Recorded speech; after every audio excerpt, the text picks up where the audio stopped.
Inspirational Ambivert channel. My name is Brad. This is of course Timmy the Turtle. What are we talking about today? We're talking about the power of letting go, and this is linked to Stoicism. What we're talking about, the power of letting go. When things get too much for us, when people annoy us, when people disrespect us, when things don't go our way, when things, not everything that we experience in life is in our control, is it? It just isn't. I wish it was, but it not always is it? And this could be overthinking. This could be the past. You're worried about the past, thinking about the past. The past has been and gone, of course, but it still haunts you. It still haunts people. They still live in the past. They still don't get over the past.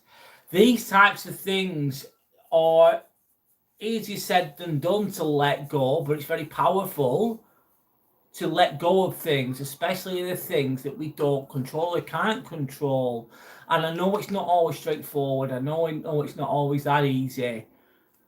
But I'm going to talk about those things today. This is the Monday Reset. Of course, this is episode 11, linked to Stoicism. Sorry about the noise outside, but it is what it is. So I do have a poll underneath for anyone that wants to take part.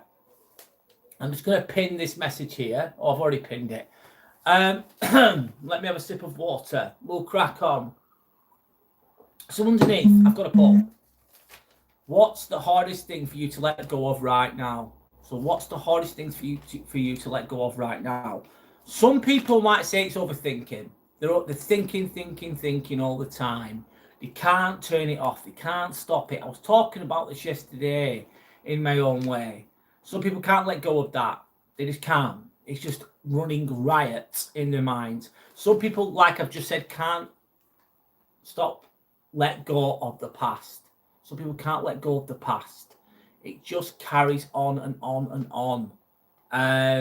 And it can be very challenging to let go of the past, depending on what the past is for the individual. How close to home is the past? Who knows? Some people have had bad experiences 30, 40 years ago and they've still not got over it. And I'm not saying it's easy to get over. Maybe you never will get over it completely. But letting some of that go is beneficial. Is it easier said than done? Of course. But it's good to at least try. It's good to at least try. That's what we're going to get into later on. That's in the poll as well. Or some people worrying about the future, which probably links to anxiety a lot of the time. Worrying about the future, going down the rabbit hole on YouTube, looking at AI, looking at potential wars, looking at cost of living and all those types of challenges that are going on. A lot of challenges in the world at the moment, I'd say. And that can make you worry about the future and then not letting it go. And it can live rent-free in your head. And you're worrying about things that haven't even happened yet. Another one in the poll is, of course, worrying about what other people think of you. People are going to think about something about you anyway. Of course they are. That's just how it is. Hi, DJ Travis. Nice to meet you. Fist bump to DJ Travis. Nice to meet you, by the way. My name is Brad. This is the Inspirational Ambivert channel. I'm talking about letting go today, mate. Hi, Jaeger. How's it going? Welcome back. I think I've seen you on here before. Thank you for the love and respect. So yeah, that's what we're talking about today. So I do have the poll underneath. If you want to complete it, you can do. Of course, you might not. Those categories might not cover what you're not letting go of, or maybe you've let go of things. Maybe you've dealt with these things in the past. Please share if you want to, of course. And I've got a question there that I've pinned, which is what are you holding on to that's stopping you from moving forward? So what are you holding on to that's stopping you from moving forward? Hi, Paul Newman. You've got some good news. No worries, Travis. Nice to meet you, Travis. Nice name. Anyway, so I'm going to be talking about the power of letting go, mate. And it sounds really simple. And it sounds really easy. But I think we always need to remind ourselves of these things. The power of letting go. The power of just releasing that shit that's holding you back. That energy that's holding you back. It's one of the hardest things we ever have to do, though, is letting go. Easier said than done. but it's also one of the most freeing. It takes a weight off your shoulders. There's a lot we can't control. I can't control what you think of me. I can't control what you're going to do tomorrow. I can't control anyone else, really. I can try and control people if I wanted to. Not that I'd like to, but I can't control what Vladimir Putin decides to do. Of course, I fucking can't. I can't control what bloody Donald Trump's going to do. Even if I've got the best advice in the world in my own little mind, because some people talk about politics, don't they? They go, oh, we should do this, we should do that. And I'm not going to talk about viruses, mate. I'm not going to talk about viruses today. I'm talking about the power of letting go, mate. That's what I'm talking about.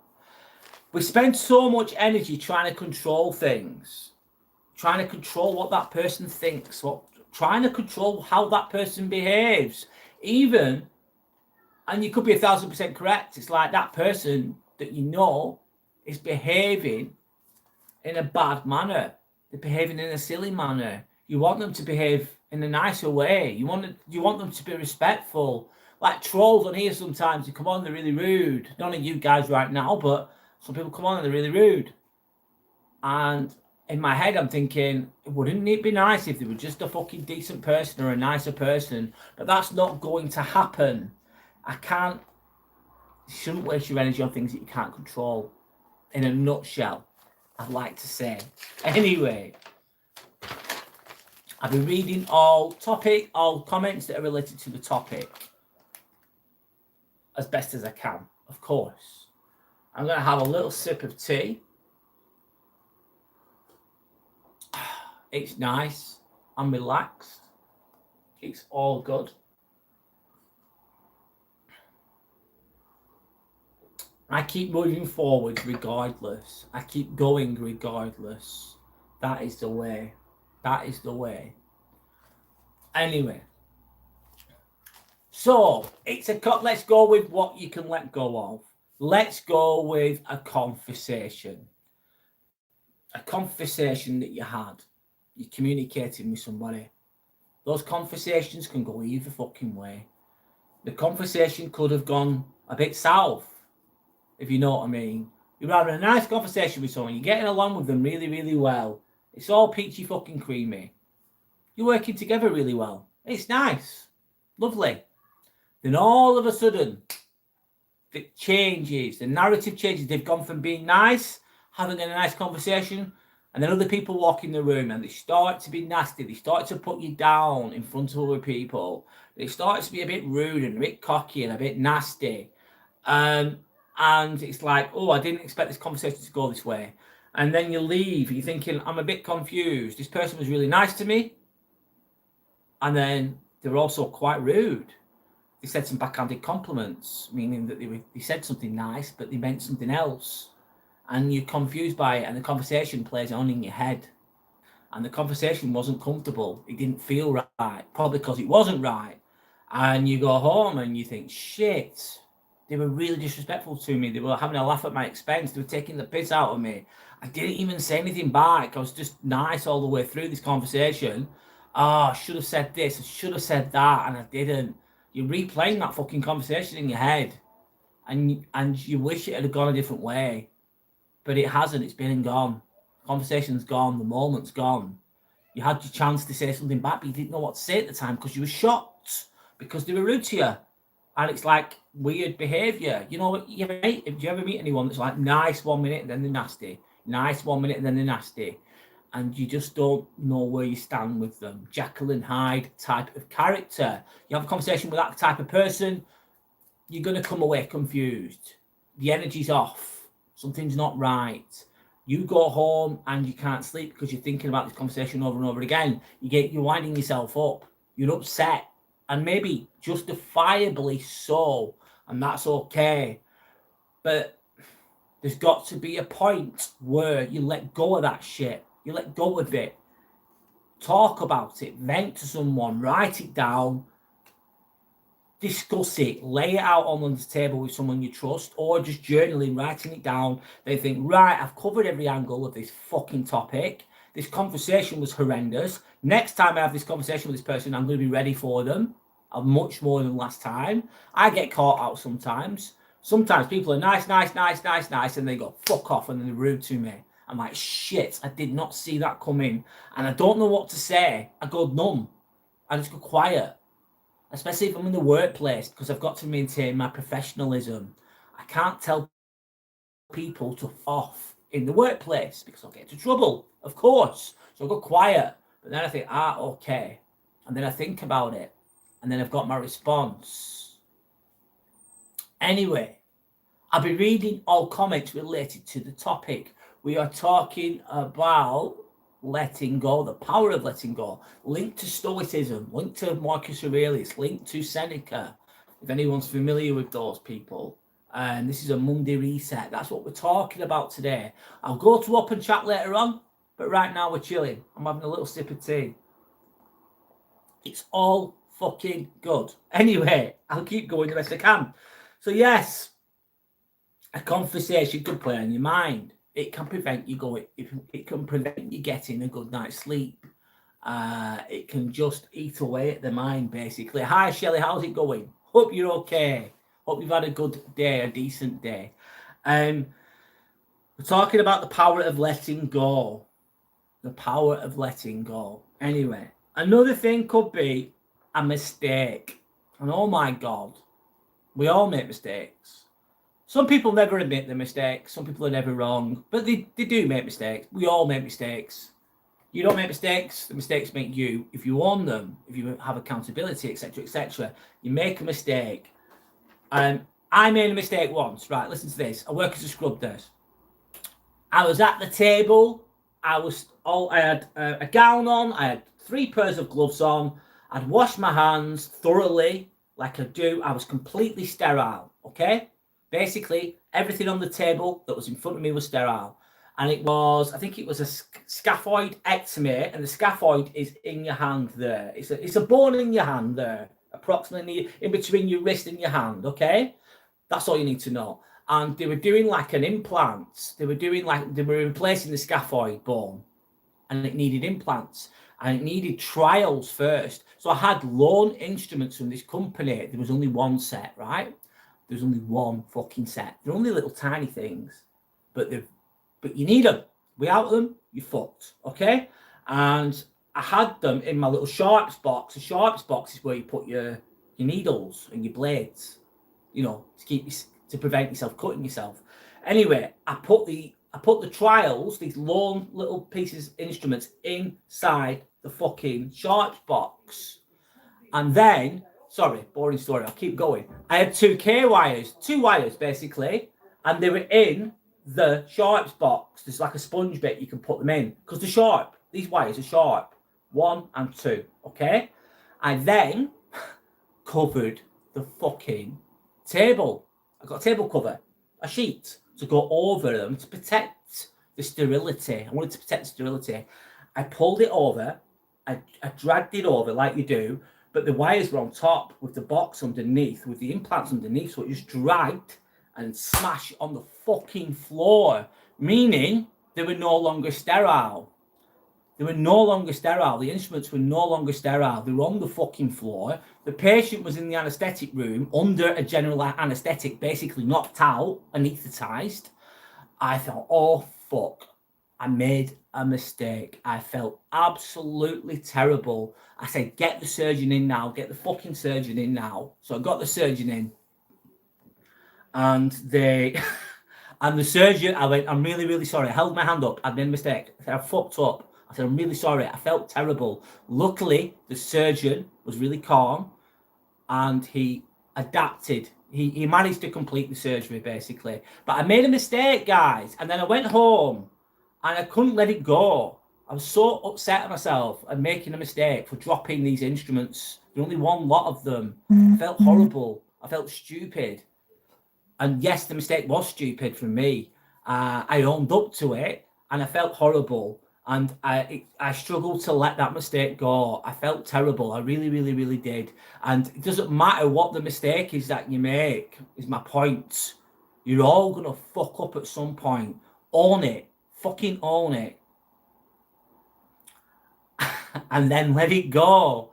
but sometimes it takes time to let it go. Hi, Dawn. Hi, Jordan. How's it going? Hello, Blaze. Nice to meet you. My name's Brad, not Johnny. My name's Brad. Nice to meet you. I'll have a sip of tea. So yes, when we make mistakes, it's hard to let it go. When things don't go right, nothing's always going to go right. I do this shit. I do my best. I turn up the best I can. I speak the best I can. Sometimes I've got more people watching me. Some people I've got less people watching me. But you know what? I fucking keep coming back. I keep turning up. I keep trying to speak as coherently and as charismatically as I can. I try to create something that's positive, if you know what I mean. Trying to help people. I'm not perfect though. The Timmy's called Timmy is the turtle. It's called Timmy. Am I gay? No, low-key girl. I'm not gay. I'm not going to say what you said either because you're not being respectful. So, no. In a bit. Be nice. Be respectful. That's what I expect. And if you're not going to be nice, you're not going to be respectful. If you're coming out straight out of the gate asking someone their sexuality, that says a lot about you, lucky girl, doesn't it? Not in a good way. Really rude. Does it matter who, what anyone is? I'm not into that particular thing, but does it fucking matter? Does it fuck matter? Husserfell. Hi, Husserfell. Husserfell's being respectful. Timmy says hi. Hi to Husserfell. Respect all the way, man. Respect all the way. Thank you, Shelley. Subscribe, hit the like button, and be respectful. That's it. Just be decent. Be a decent fucking person. You need to be in this world.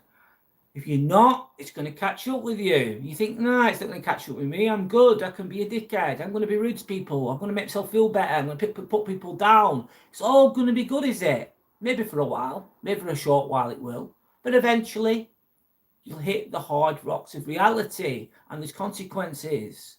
And you'll end up, it's just like building up pressure, isn't it? Building up pressure, building up pressure, building up pressure, building up pressure. All these lies, all this bullshit, all this putting people down. And then all of a sudden, out of nowhere, life will smack you right in the fucking face. And all of those bad deeds and all of that shit that you've done, there'll be a consequence to pay for them. That's what I believe in. Do I believe in karma? Not really. I believe in consequences, good and bad. What you give out comes back. It comes fucking back. Make sure it's good, or at least decent. I know no one's perfect. I know people make mistakes, but learn from them. Anyway, I'm ranting. I'm ranting a bit. You didn't hit your 300 kilo leg press. I maxed out to 80 kilos.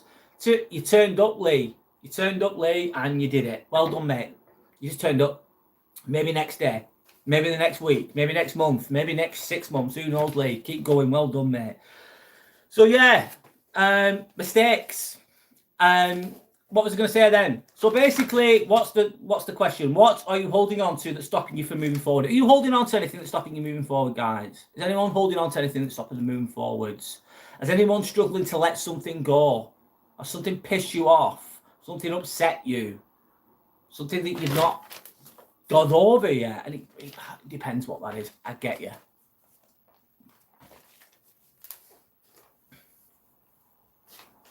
Anyway. Jordan's started back at the gym. Well done, mate. That's the way. Sorry, Dawn, what you're saying? No, you weren't ranting. Oh, thanks, Dawn Woodland. Thank you. For me, anyway, Shelley saying, for me, I was letting go of the grieving process. Oh, that's such a big one. Oh, that's a big one, Shelley. Bloody hell. Let me read. Sorry. For me, it was letting go of the grieving process. It's like a learned helplessness. I'm not detached anymore. My energy is clear. I'm moving in clearing, moving. Is that what you're saying? Sorry. That's a big one, isn't it? That's a big one, Shelley. You've done fucking amazing there. That's not going to happen overnight, I don't think. You've done really, really well. You've done so well. Amazingly well. That's not easy. That's not easy. And when you're getting over something, letting something go, there's obviously levels to it. And it's not going to you can't just go, oh, you're really upset. Oh, are you upset? Just let it go, mate. It'll be okay. Like, it doesn't work like that, does it? I wish it fucking did. I wish you could just go, all right, I've let it go. Let's move on. Life doesn't work that way, always. Some things you can get let go of quicker than others. Some things you can let go a little bit of, but not completely. Who knows? But it's good to let things go the best you can and take the weight off your shoulders, is what I'm trying to say. Is this a simple thing to talk about? Yeah, it's really simple. It's really straightforward, really. But is it easy? Doesn't just because it's straightforward doesn't mean it's easy. Anyway.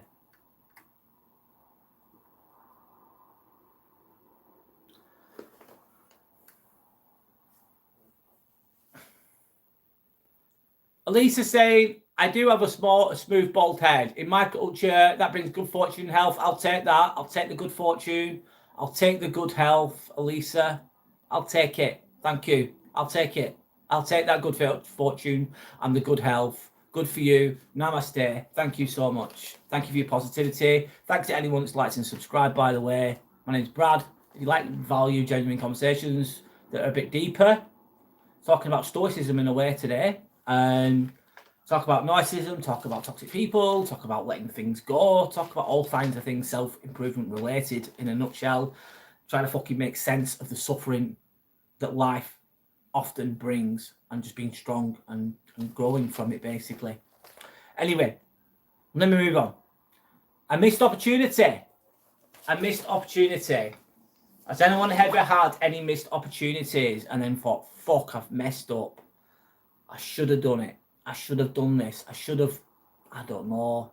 It could be anything, could it? It could be anything. Missed job opportunity. Missed romantic opportunity. Who knows? You really like a girl or you really like a guy. It doesn't really fuck you matter, does it?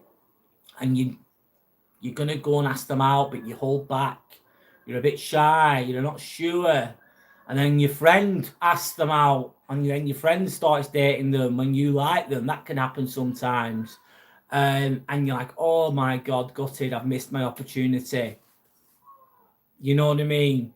And then you miss an opportunity, and some people think, oh, they live with it. They don't get over it. Oh, if I was really good at running, I was really good at exercising, I was really good at these sports or whatever the sport is, and you're thinking, oh, I could have made it. I was the best in my school, and they wanted me to. I was gonna compete for the national championships, but I stopped training. I stopped going. I started smoking weed instead. I started doing this instead. I got with the wrong crowd. It's a missed opportunity, and then some people never get over that. They never get over it, and they just talk about how good they used to be. I used to be this, me. I used to be that, me. And there's nothing wrong with saying those things, but they say it all the time. And then they moan about the missed opportunity and how unfair it was. I was done over. It wasn't fair. It was fucking shit. And then that's all they talk about. And then it's like it's been and gone. And they've not let it go. And they're just living in the fucking past. There's nothing wrong with living in the past sometimes. Nostalgia, we all do it. But they're just constantly fucking there all the time. I don't think that's a good way to go. And missed opportunities, is it okay to be upset? Yeah, of course it fucking is. Is it okay to be mad, frustrated? Yeah, of course it is. Is it okay to talk about it? Yeah, of course it is. But you don't want to be just constantly thinking about it for years and years and years, man. No, fuck that. Thinking about what can I do now? Yeah, I can't play for the national team anymore. I can't be that person anymore. I'm too old now physically to be a professional footballer or whatever it is. I missed the opportunity. I missed my chance. But I can do something now. I can work towards something else now. Anyway. Let me read. God be with you, Elisa. God be with you too. Hi, APA Gamer. Hello. How are you? Nordics are the worst, and they don't get better as they get older. No, they get more bitter. They get more twisted, Dawn, a lot of the time. The body gets older. The games become a bit more desperate. It's a sad existence, Dawn Woodland. Not yours, but the Nordics I'm on about, of course. Lillian, thank you. Namaste. I'll go with namaste. I'm not religious, but I like the word namaste. I think it's really good. My spirit recognizes yours. Respect. There we go. Not missed much, but dodged a few bullets, says Lee. The power of letting... Sorry, Shelley is saying, the power of letting go of the pain you feel today might not be tomorrow. Let go of what's killing you. Make room for what's coming. Absolutely. The power of letting go, the pain you feel today might not be tomorrow. The pain that you're in now might not be there tomorrow. Let go of what's killing you. Sometimes as well, I know it might sound a bit harsh in a way, you're holding on to something. You're thinking about it all the time, but it's been and gone. I'm sad to say it's been and gone. Fucking hell, it's painful. Whatever that is, could be anything. But you can't change it, it's done. It's fucking done. And you're holding on to it and you're gutted and you feel bad. And it's okay to feel bad. It's okay to be pissed off. Fucking right it is, it's human. But sometimes you've just got to cut it off. You've got to cut it off. You've got to let it go eventually to move forwards. Anyway. Thanks for sharing, Shelley. Hi, Agent. I'll read respectful comments. Of course. Sometimes the most powerful thing you can do... Sorry, sometimes Shelley is saying the most powerful thing that you can do is begin again on your own terms. Start again. Dust yourself off. You've fallen over. And just keep going. And just keep starting again. Absolutely, Shelley. Thanks for sharing. Thanks to anyone that's liked and subscribed. If you can get the likes up, that'd be great. That'd be amazing. It's absolutely free, guys. And if you can subscribe, it's free as well, guys. It doesn't cost anything. It's free, man. It really helps the channel. If you value genuine conversations, like we're having now, if you value self-improvement, working on yourself, becoming a stronger, better, well-rounded person, then just hit the subscribe button. It's absolutely free. Luffy the Pirates. Luffy, sorry. Hi, Luffy. I like that. What's it called? The anime, Luffy. Sorry, mate. The One Piece. Luffy from the One Piece. Spain will win by 3-2. I think it'll be 3-1, Luffy. I agree. I think Spain will win. Lee saying that's what I did, Shelley, and now my life is better. Can you tell us more about that, Lee? How did you cut? I think you cut your friends away, didn't you?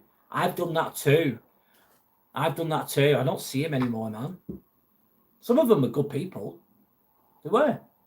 They did whatever they did, but I was doing it with them, and some of them are still doing the same shit. But they're not bad people, I would say. A lot of them are. Some of them are, but some of them aren't. Some of them are decent. But I couldn't beat around them for any longer. Carmen said, question, why are you hideous? Why asking that question? What's hideous about this? What do you think is hideous about me? Elaborate, Karim. Answer your own question. Why do you think that? I don't think I'm hideous. Why do you think that? Or are you projecting? Who knows, Karim? Who knows what's going on in your psychological mind? Who knows? Elaborate a little bit more if you can, sir. I might read it. Let's see what you got to say. As you get older, it gets harder to pick yourself up. It can do, Dawn. It can do. I find personally, mate, right? I personally find that fucking, what was I going to say then?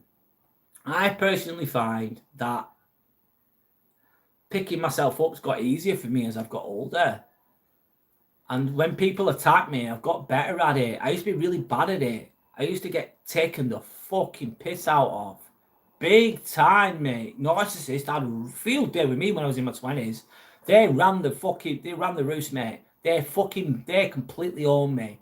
I was ill-equipped, ill-experienced, not compass mentis, didn't know myself, insecure, young, dumb as fuck, naive as fuck, and narcissist had a fucking field day with me, mate. They completely, they done me.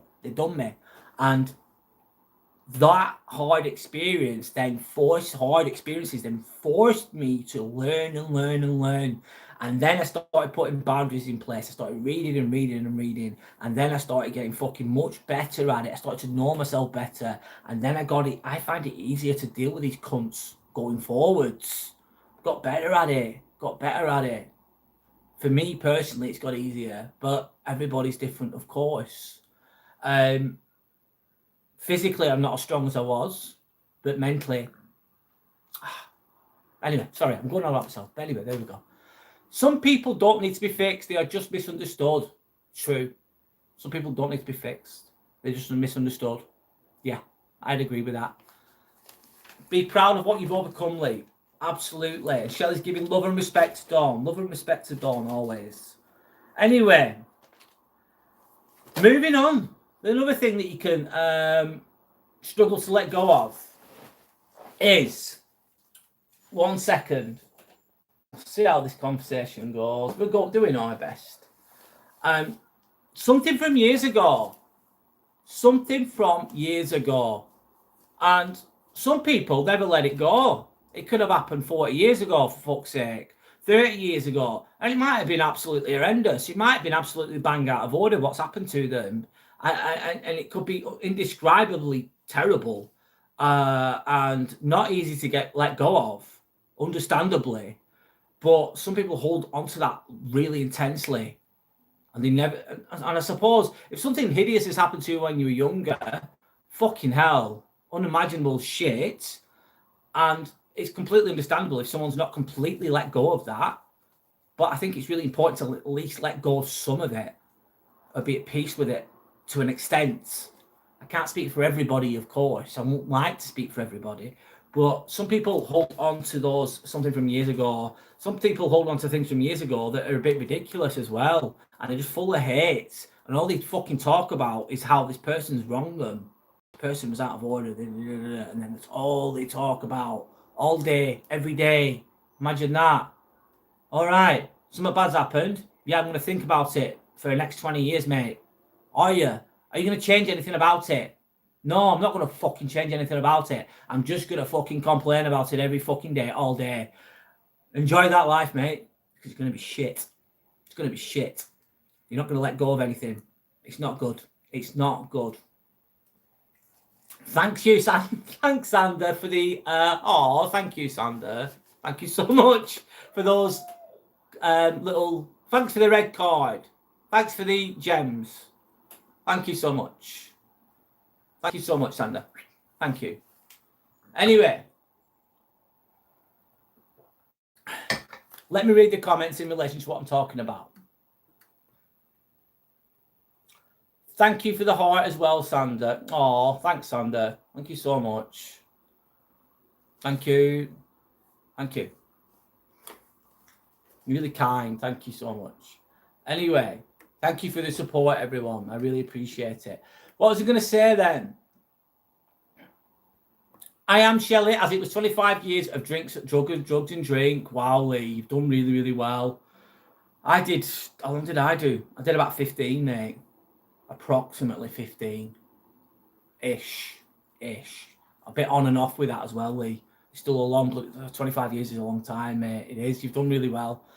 Saying financial problems, credits, living abroad, and I don't know what you mean. Thanks, Sandy. Give me loads of gifts. Thank you.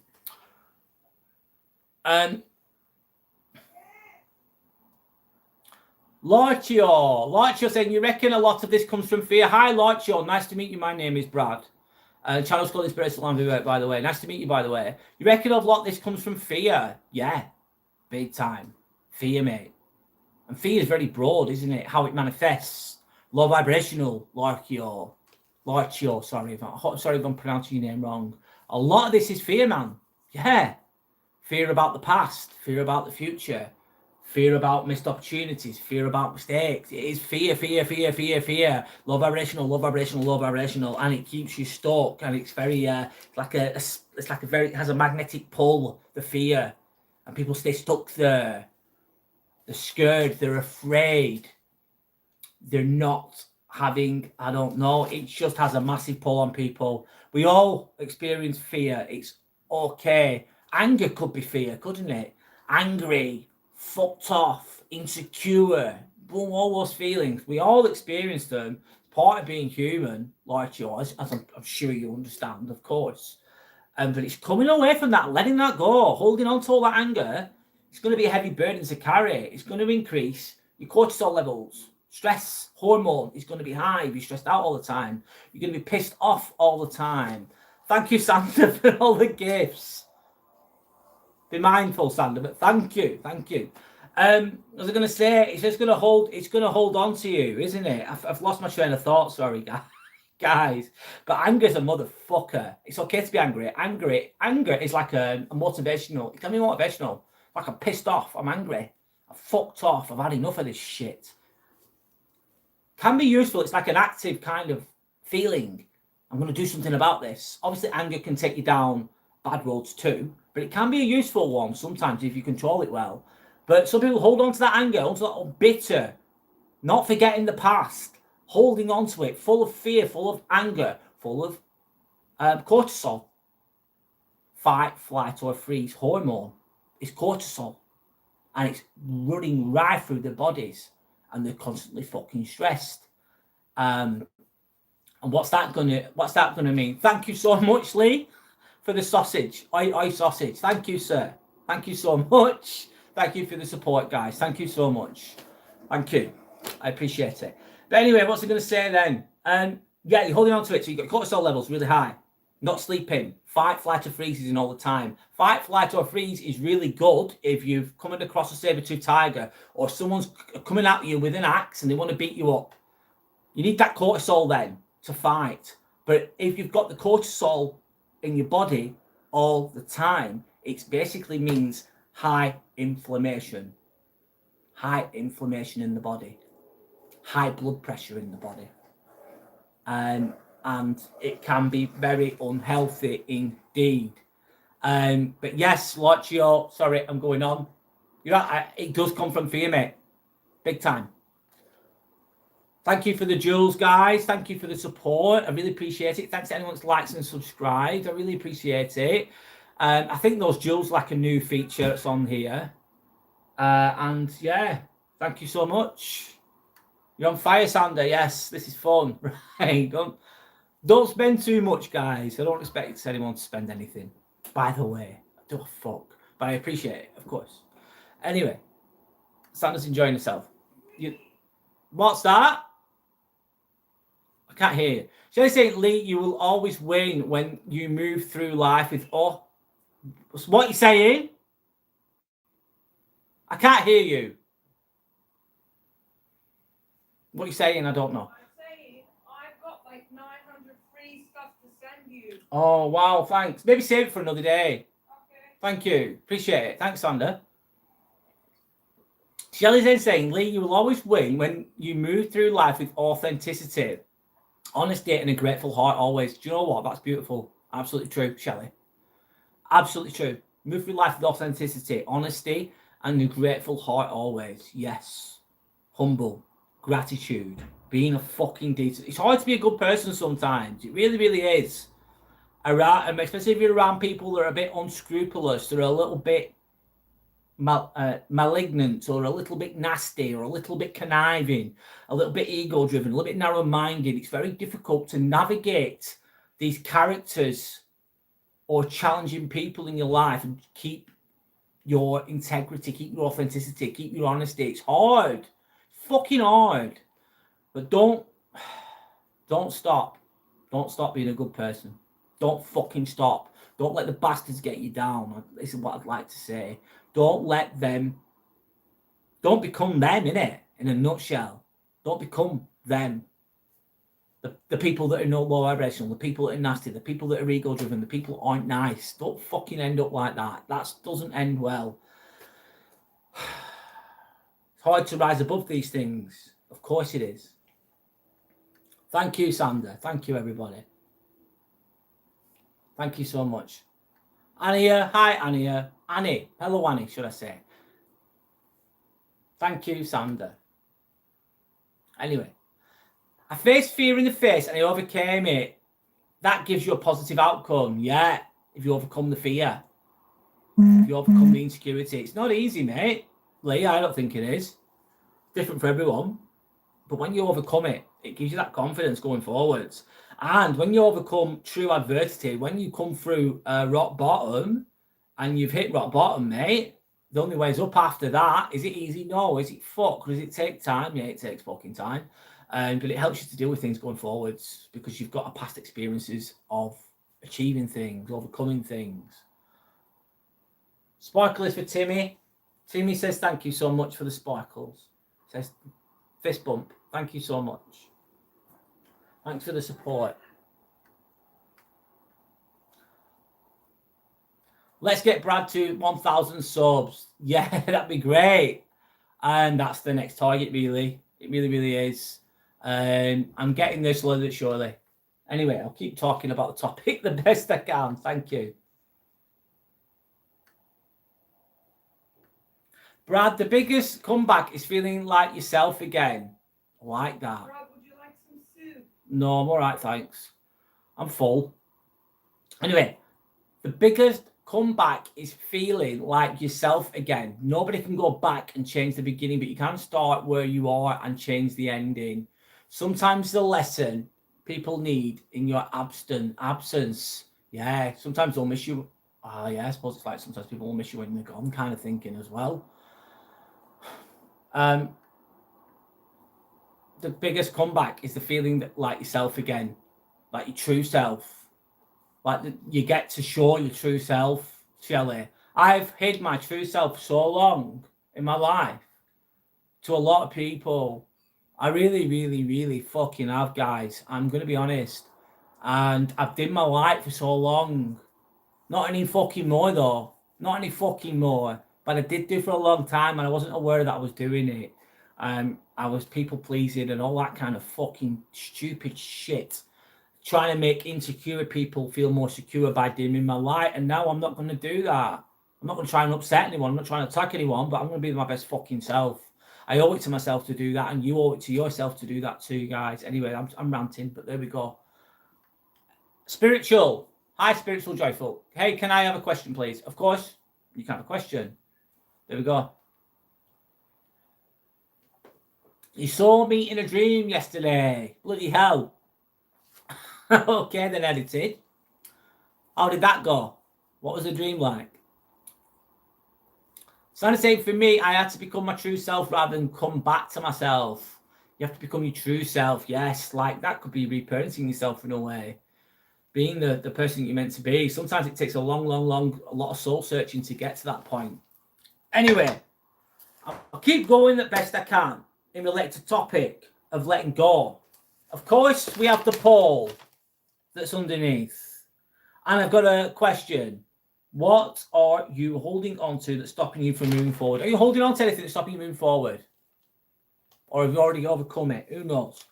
The more tightly we hold on, the heavier life feels. The more tightly we hold on, the more stressed out we are with holding on to all that resentment, holding on to all that whatever. We're holding on to having to feel like we have to prove something. The feeling of have to prove something can really make you tense. You can have a question, Spiritual Joyful. Please do. Go for it, man. Go for it. The more tightly we hold on to something, the heavier life feels. Stoicism teaches us to ask, is this within my control? Stoicism asks, is this within my control? I can't control what any of you guys think about me. I can't control how you behave. I can't control what choices you make. And now, nor should I. I can't, even if I believe in something adamantly and I think this is the best way to be, you should do this, you should eat this food, you should pray to this God, and I'm going to try and force that on you, that I'd never do that, by the way, because that's your fucking choice, not mine. And my decisions might be good for me, but they might not be good for you. I believe in fucking autonomy, or living autonomously, and doing your own thing, living your own life, being your own fucking person. I think you owe it to yourself to do that. Does everyone have to understand what you're doing? Do they fuck? Does everyone have to agree with what you're doing? No, they don't. No, they fucking don't. Is everyone going to like you for what you're doing? No, they're not going to fucking always like you. No, they're not. But you owe it to yourself to live your own life. And it's fucking short. It's fucking short, this life. Anyway, I'll go back to comments. Don't worry, spiritual joyful, it's all good. Some people are not sorry for what they did to you, or they fuck. And can you control that? No. No. Especially if someone's never accountable, they're never in the wrong. Even if they're doing bad things, some people are never accountable. They don't hold themselves accountable, they blame others. So they won't be sorry. Some people won't be sorry. They are uncomfortable that you know who they really are and will never regret it. The regret is the exposure, yes. They regret only getting called out. They regret getting caught. They don't regret doing it. For example, in relation to the example that Shelley's sharing. Thanks for sharing, by the way. Do you believe in spiritual connections? Yes, I do, spiritual joyful. I really, really do. I'm a very spiritual person. I've always been drawn to that spiritual joyful. Always been drawn to spirituality. I'm not a religious person, but I believe in energies, frequencies. I believe in high vibrations. I believe in ghosts. Do I believe in telepathy? I'm not sure about the telepathy, but I'm open-minded enough to. I've never really delved into telepathy, if I'm honest. However, I'm open-minded enough to explore it, but I've never really looked into it. But I do believe in spiritual connections. Yes, I do, absolutely. I've had too many experiences to not believe in it, if you know what I mean. I just believe in it. That's what I believe in. But again, like I'm saying, that's my opinion, my experiences. I won't force them on anyone else. Let people make their own decisions and own choices. But anyway, in a nutshell, I'd say yes. I think there's a lot we don't understand, spiritual joyful. I think there's a lot we don't understand with regards to frequencies and the other side. There's a lot going on. And I believe we're here for a reason. I believe I'm here for a reason. I believe I'm doing this for a reason. I'm meant to do this shit. And maybe I'll only speak to a few people. Who knows how far this will go, who this will reach. It might only reach 1 or 2 people, but it's all good. And this is what I'm meant to be fucking doing. It took me a while to figure that out though, mate. If you know what I mean.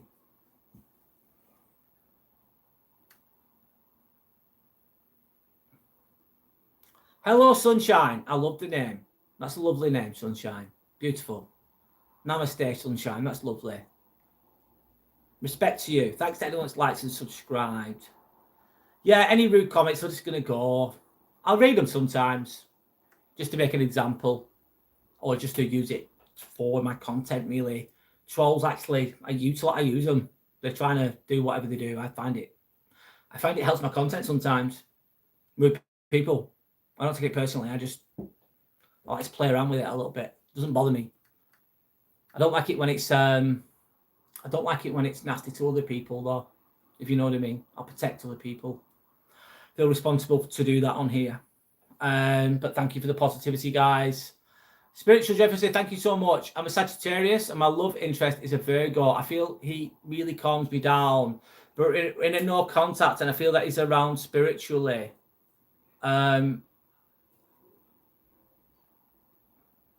One moment, let me think. Sorry.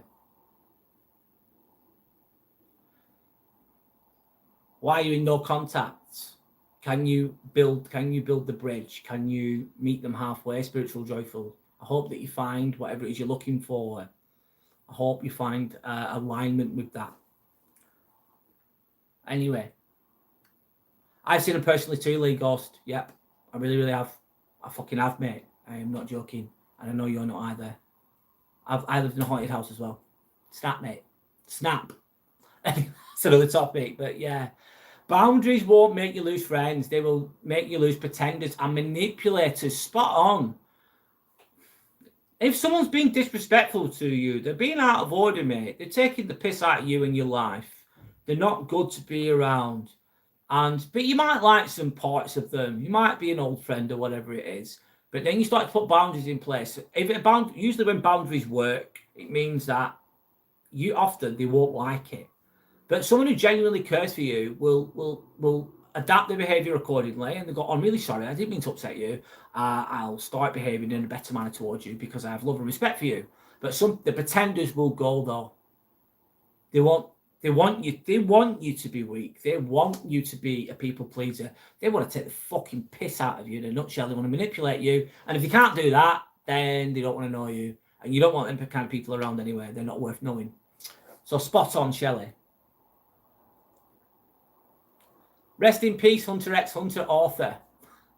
Ah, I'm sorry, Hunter x Hunter is anime. I'm sorry that person's passed away. I don't know who that person is, but I'm sorry they passed away. I remember Hunter x Hunter though. It's an anime. It's quite a good one actually. Sanders asking spiritual joyful, does he know that you're into him? Good question. Narcs are outside, angels and indoor demons. Yeah. Lee saying it isn't me. He's ruled himself out. Right. At least we've ruled you out, Lee. We've only got a few more to go, mate. We've got a few more to go, lad. We'll get there. We'll troubleshoot this. I'm joking, of course. Some guy addicted to horror movies. Hi, some guy addicted to horror movies. Different name. A good name, though. YouTube name. I like it. Oi, mate. What's that worst accent you've heard? The worst accent I've heard? I don't know, mate. I don't know. I don't want to reach out. I'm stubborn. I play now to get. Who is meant to be in your life will be. Who is not won't be. Spiritual joyful, in my opinion.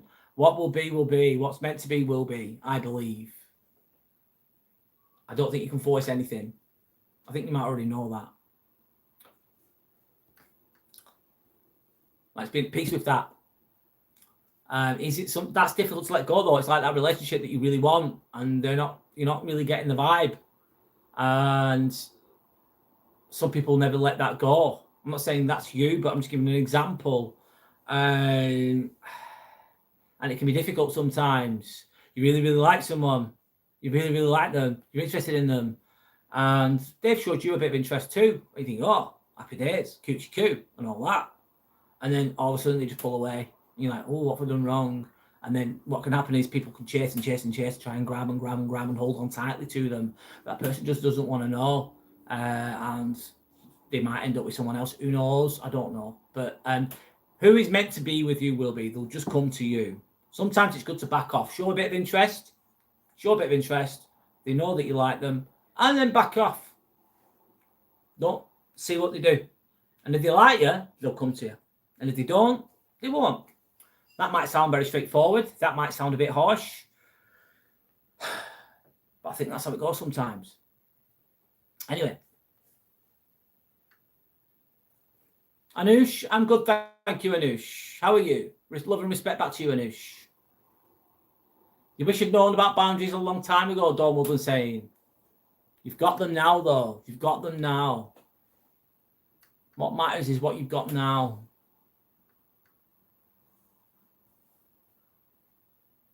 Sanders saying, you need more than you like actions.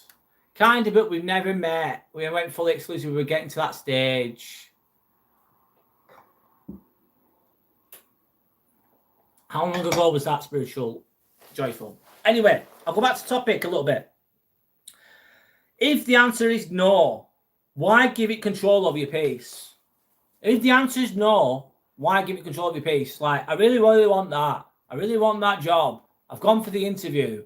I prepared for it for fucking weeks. My CV is perfect. The interview was really good. And they said no. I didn't get a job. Fuck. And you're upset you got it. You really wanted that job. That job was going to sort you right out. We didn't get it. Someone else got it. Or the promotion. Or the partnership. It didn't work. They said no. It's like, fuck. What was I going to say then? Don't give it power over your peace, though. Be at peace with it. Accept it. Accept it. Move on. Move on. Easy said and done sometimes. But eventually you need to. For your own self, for your own life, your own future. Anyway.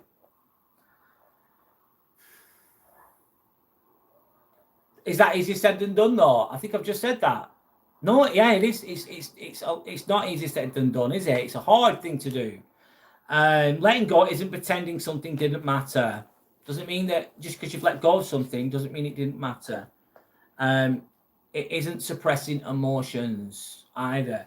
Sometimes imagine if you're trying to catch, I don't know, you're trying to catch something, trying to catch that feather, you're really aggressively, you're swiping for it, You're aggressively trying to get the feather.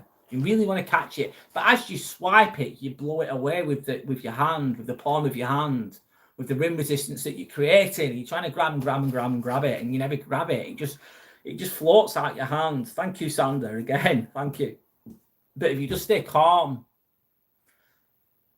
and you're not desperate and you're at peace and you're okay on your own anyway.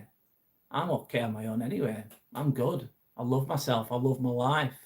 I've got a great relationship with myself. That feather will eventually just go pop straight on your finger. But you've got to be at peace with yourself, having that relationship with yourself, loving yourself. That will make you, guess what? High vibrational. That will make you more attractive. Anyway, how do I know? I've done it.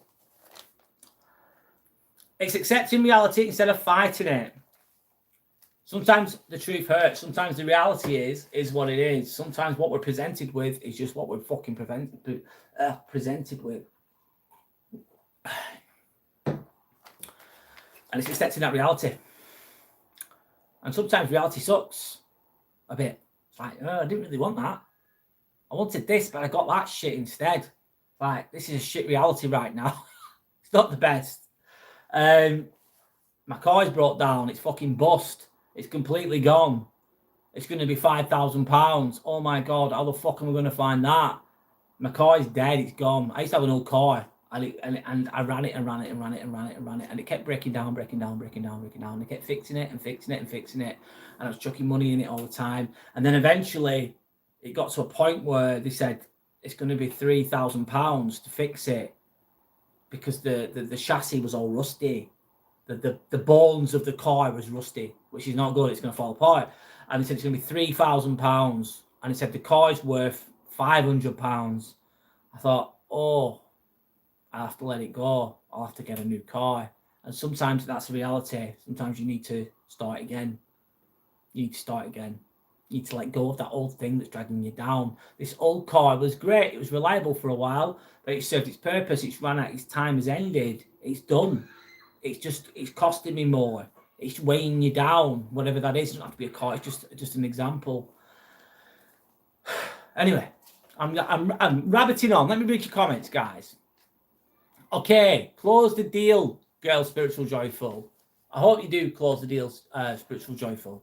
Lee saying, I've had a medium tell me my sister follows me all the time in the spirit world. He knew too much to be fake. Well, that's interesting. She even described what her tombstone looks like, which was a weird, as it's a teddy bear. Oh my God, Lee, that's crazy. That's really interesting. Thanks for sharing. That's beautiful, mate. Oh, that's beautiful. She's there. That's really nice, man. Lee, thanks for sharing. I believe in all that, mate. I really, really do. And it's beautiful to know that your sister's still there, and in a way, in the spirit world, I'd say, and that she's overlooked. She's where that she's there. She's there watching you. She's, you shouldn't be freaked out by that. Of course not. I'm sure you're not. But I think it's really beautiful. That. Thanks for sharing. That's great. Dawn Woodland saying, one of the favourite comments are, after all I've done for you, to guilt trip you. After all I've done for you. Yeah, that's a guilt trip. That's a manipulation sentence, isn't it, Dawn? At least you know it for what it is, Dawn. That's half the battle.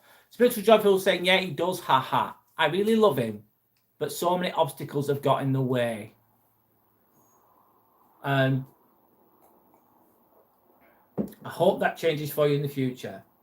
I hope you find whatever it is you're looking for, by the way. Do you have a good relationship with yourself, Spiritual Joyful? What's your relationship like with yourself? Sandra, some people see you as competition. Yeah, they do. Fuck me, Shelley. Embrace that sport. Not everybody has it. Some people see me as a competition, and oh God, I get it at work. I'm getting it recently. Someone sees me as competition, and I'm not even trying to be competitive. I'm not even trying to do anything. And see me as competition, and they're insecure, and they're trying to tear me down. And I will be putting boundaries in place. They're going to be served. If I need to serve them, I'll serve them with the boundaries. And some people will see it as competition. They're just insecure around you, and they'll try to attack you. It's happened to me on and off all of my life. and I didn't understand it for so long. But I understand it now. That's the main thing. And I know what to do because I've dealt with it so many times now. It's like, here we go again. Another insecure person. Here we go again. Oh, they put me down again. That old chestnut. I've seen this shit before. I've done this, dealt with this 10 times already with different people, different characters, different words, different story. But it's the same story, but it's just told differently by different characters. All right, another insecure muppet. They put me down. Okay, then I know what to do. And when you get used to putting these boundaries in place, it just gets easier and easier. You just knock them out of the park. You knock them out of the park. Anyway, not that you like doing it. It's not fun. I don't think, I love setting boundaries with people. I hate doing it. I don't really enjoy it. I'd rather just be nice. That's it. Be nice, be sound, mate. Be a good person for fuck's sake. Don't be a fucking dick. And we're good. I don't expect much. I'm easygoing as fuck. Chill. Let's chill. Whatever. But if you're going to be a bellend, I'll have to do something about it, won't I?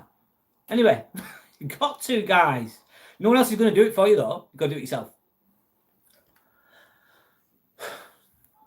Shelley, I know, but I don't want to compete. I just want a peaceful life away from those types of people. I completely get it. It's finding that peace within. Finding that peace within and letting them kind of in your own mind. Accepting the fact they're going to do what they do and not being upset. Putting the boundaries in place and then just not being upset afterwards. Being like, that's when you know you've made it. I suppose. Is it easier said than done? Of course it fucking is. I feel that we lose contact. It always me that goes back. I'm not going to do it this time. Okay. Stay strong, spiritual joyful. Hiya, user ducks. Welcome back. Virgos are born warriors and very sensitive. Depends on the person, I think. I feel a huge attachment because he was really emotionally available and calmed me down.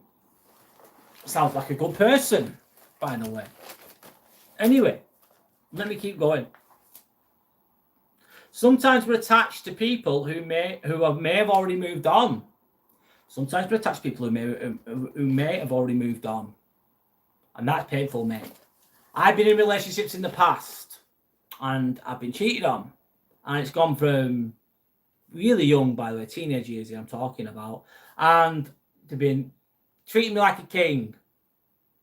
Blowing smoke up my ass, telling me how much they love me, blah, blah, blah, blah, blah, blah. It's all coochie coo, it's all good.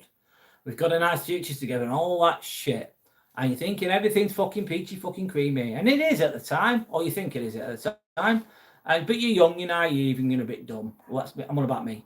And then they stop calling you. They start ignoring your calls. They start being less available. They start going out with their friends more or whoever more.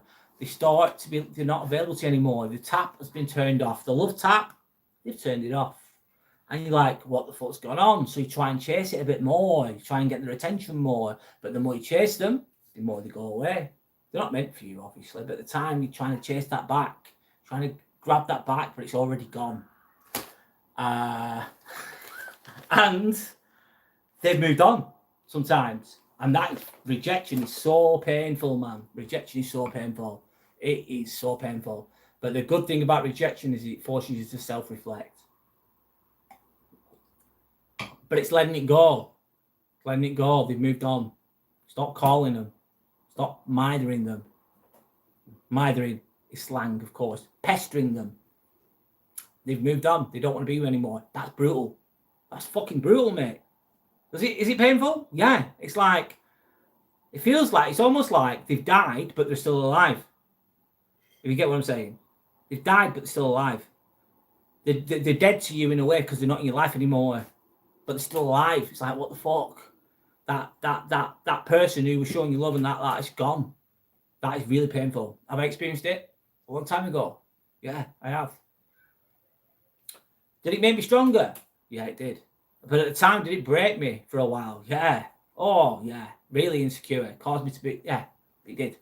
I'm talking about years and years and years ago, by the way. It's part of growing up. It's quite a lot, part of life. The ups, the downs, the lefts, the rights. But anyway. Spiritual, joyful. Thank you. We haven't spoken since October. Bloody hell, that's a while. But we went out of contact for a year and got back in touch again. So I'm not sure. It's been a while, that spiritual, joyful. Maybe it will. Good luck with that. Don't put your eggs all in one basket, though, Spiritual Joyful. Don't put your eggs all in one basket. There's plenty. I know it's such a cheesy cliche thing to say, but there is genuinely plenty more fish in the sea. There's shitloads. There's shitloads. Might not always feel like that way though. Anyway. Yes, I'm a worrywart and can be very fussy, Dawn Woodland saying. Thank you for your honesty. No worries, Spiritual Joyful. Nice to meet you. It's all good.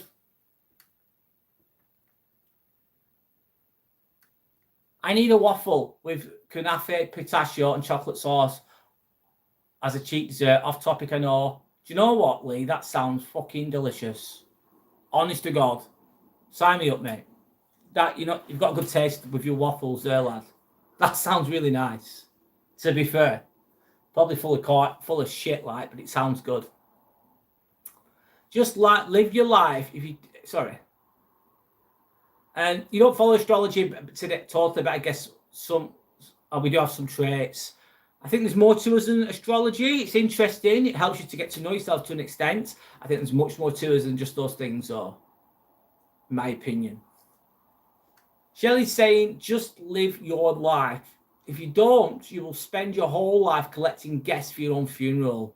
Letting go. Just live. That's really well said. Just live your life. You owe it to yourself to live your life. Don't live it for anybody else. Live it for fucking you, mate.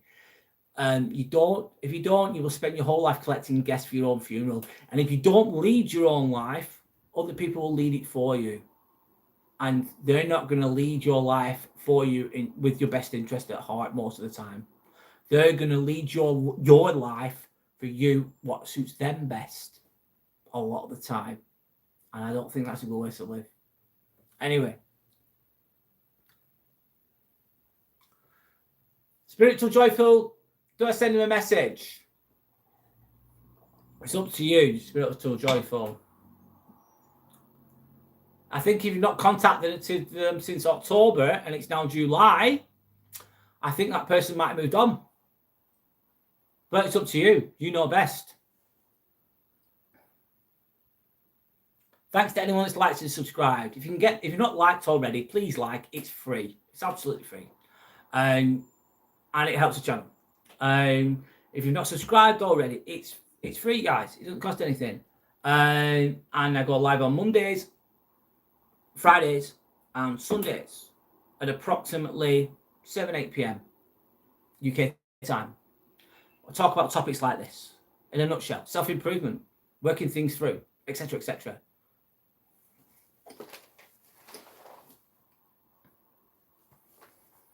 Anyway, guys, let me keep going.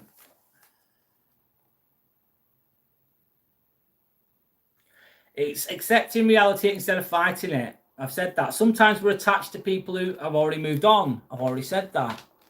Sometimes we're attached to expectations that life was never going to meet.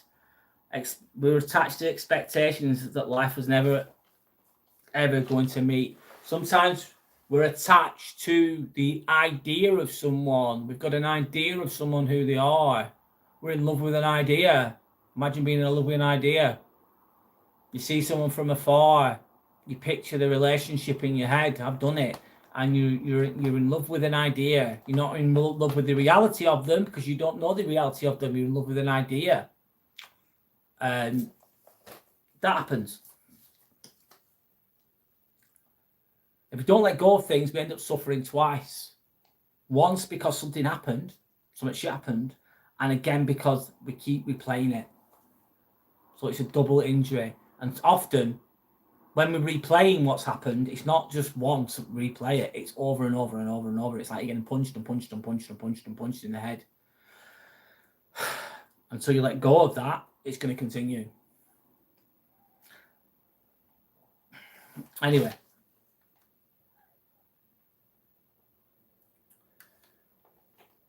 Horoscopes, yes, I am a Libra. That's my sun sign, but we have moon sign. We have signs attributed to each fucking planet as well. You want to go into astrology, you want to do a proper one, you do a full one with your time of birth, your date of birth, the time you were born, the place you were born. It won't just give you your sun sign, it'll give you your moon sign, it'll give you all your signing with the planets, with Venus, with Mercury, with Mars, with Jupiter. Each planet has a different star sign aligned to it depending on where you're born. That's a true astrology. You're not just your sun sign. That's a very small part of who you are. People just go with sun signs and it's not the full fucking picture. If you want to go down astrology, you do the full fucking thing. Don't just do that. Not just your sun sign, mate. Not just a sun sign, if you want to go down that road. Or if you want to learn about yourself, you can do Chinese astrology, you can do numerology, and you can do MBTI, Myers-Briggs. Again, though, these are all generalized. There's much more to us than these things. I think we're much more complex than these things, in my opinion. How do I know? I've gone down the fucking rabbit hole of all these things. Big time. Literally with a fine-tooth comb. So I'm not just if you want to believe in that. I'm not just that. There's much more to me than that. There's much more to you than that as well. Anyway, I'm going on today. Let's keep going. I know that overthinking can make letting go incredibly difficult. Thinking about what it could have been, what should have been, what might have been. Deep thinkers often replay conversations in their head and the situations and imagine different outcomes. Yep, done that. That depth can be a strength. Of course, deep thinking can be a strength. But if we are not careful, it becomes a prison of our own minds, a prison of not letting go. The repetitive, relentless circle that you're going to go on. It's a circle. Problem. Think about it all the time. Problem. Think about it all the time. Problem. Think about it all the time. It just goes round and round and round. It keeps feeding. It's going to fucking torture you to fuck. And it's just a waste of your energy, a waste of your time, and a waste of your life. Because at some point, you need to let it go and you need to move forwards. I don't know what everyone else thinks of that, but that's my thoughts. Anyway, I'm reading related comments at the moment.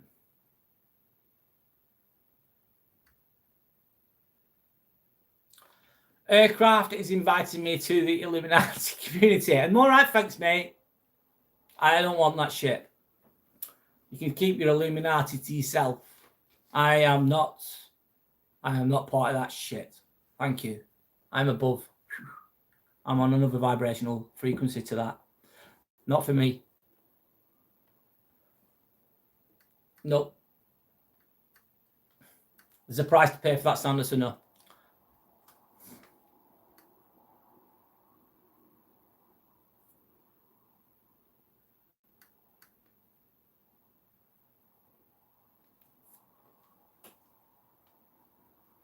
Aircraft, enjoy your journey there.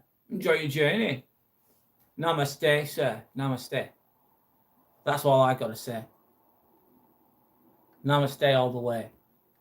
I'm just going through the comments. Hi, Tanner. Welcome back. Fear of losing the joy of my comfort zone. Wow, holds me back from going forward. That's really, really profound, Tanner. Thanks for sharing.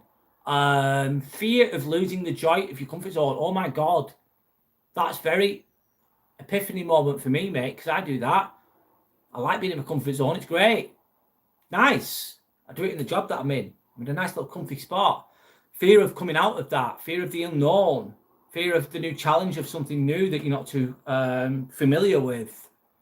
It can hold you back from going forwards, from developing, from growing, Tanner.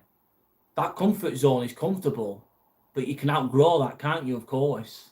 I think it's okay to be in the comfort zone for a while, Tanner. Can't be growing. I don't know. It's not hard to grow all the time and everything.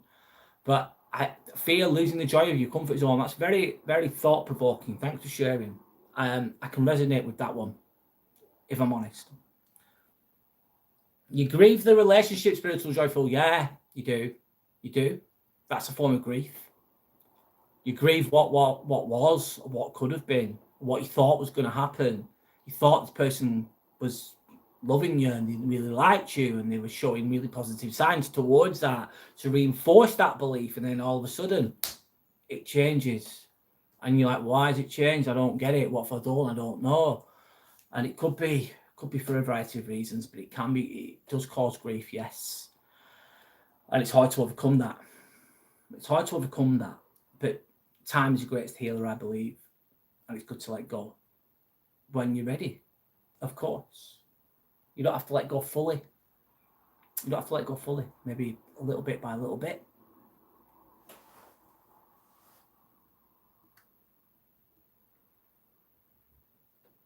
You just want him to want me, as sad as it sounds. It's not sad, spiritual, joyful. You just want a loving, respectful relationship, and you deserve that. And there's nothing sad about wanting that. At least you know what you want. Spiritual, joyful. You know what you want. Playing more fish in the sea, though. I don't know your full story. I don't know his full story, of course. I don't know the full ins and outs and the intricacies of whatever that is that you've got with that person. But I really do wish you well. I really do wish you well. Thanks, Sander, again. Thank you. I remember the saying, don't count your tickets before they've hatched. No, it's very true. Very, very true.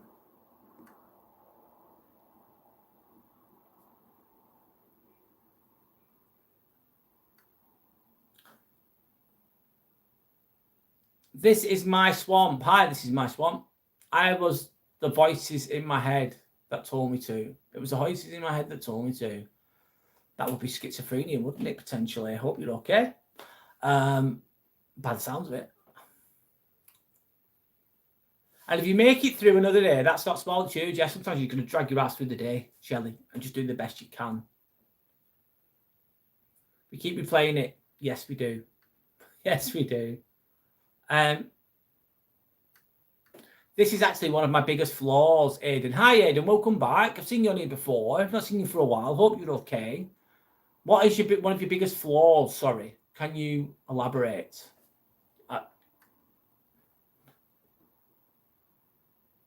Listen. And sorry, I'm just reading the comments related to the topic. Edited. I'm not reading that.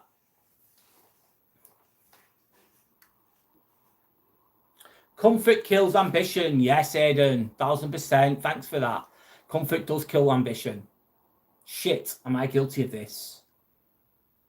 I could have been. I'm a scrub practitioner, a scrub nurse. Sorry, you've already heard this, guys. Band 5.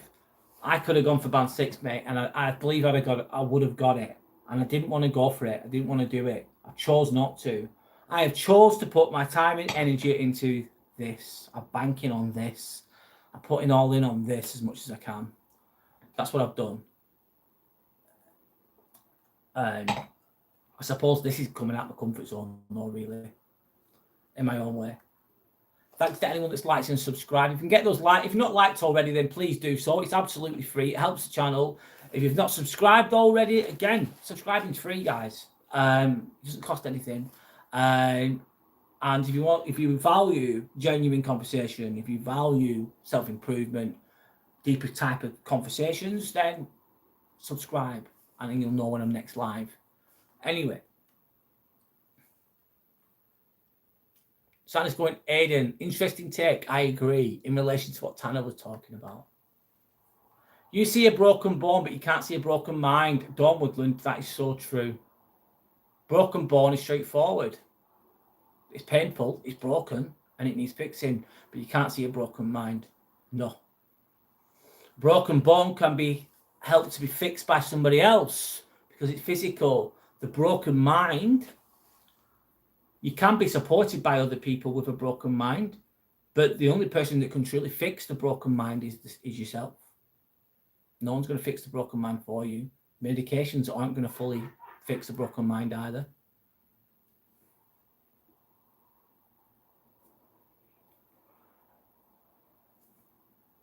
Anyway.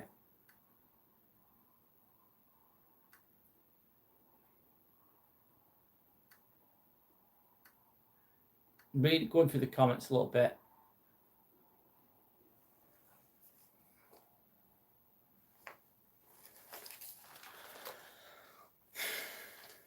Anyway, I'll read your comment late. I have cards in the car that say you point like a dickhead.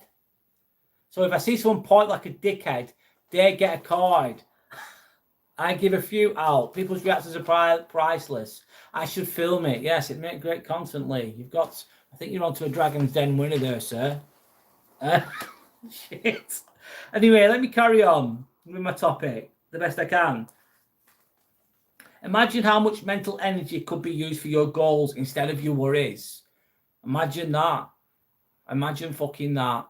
Imagine just focusing on, instead of wasting your energy on what people think, instead of wasting your energy on people that don't want to know you, people that don't want to be your friends, people that don't want a relationship with you, jobs that you've not got, shit that's happened in your past that pissed you off, that upset you, that was out of order. It could have been bang out of order. If all you're doing is fucking thinking about that shit that's already gone, you're replaying the injury in your head. It's like me punching you in the face, right? I fucking smash you in the face, right? But it was 10 years ago. And then you go home every day and go, fuck off. And you're punching yourself in the face over and over and over and over and over again. You've been so hard on yourself. You're beating yourself the fuck up. You're filling yourself in, not physically, but mentally. It might not be physically painful, but it's mentally painful. And you're twatting yourself. And then you do that for 30 years. When you could have been putting your energy into something more positive, into something more valuable to yourself. It's just easier said than done. Fucking right it is. But you owe it to yourself to do that. Anyway. Marcus Aurelius, which was one of the famous Stoics, of course, reminds us that we have power over our minds. We do have power over our minds. But no one's going to fix that for you. But not over outside events. Can't stop the wars. Can't stop the bullshit. Can't stop this. Can't stop Keir Starmer. Whoever it is now, Andy Burnham from doing Andy Burnham things. You can't stop Donald Trump from being a dickhead. You can't stop Vladimir Putin from fucking bombing people. You can't stop none of that shit. But you can control your mind and how you perceive things. So maybe today is the day that you loosen that grip a little bit. Let it go a little bit at the very fucking least. Peace often begins when resistance ends. Anyway, that's the topic done.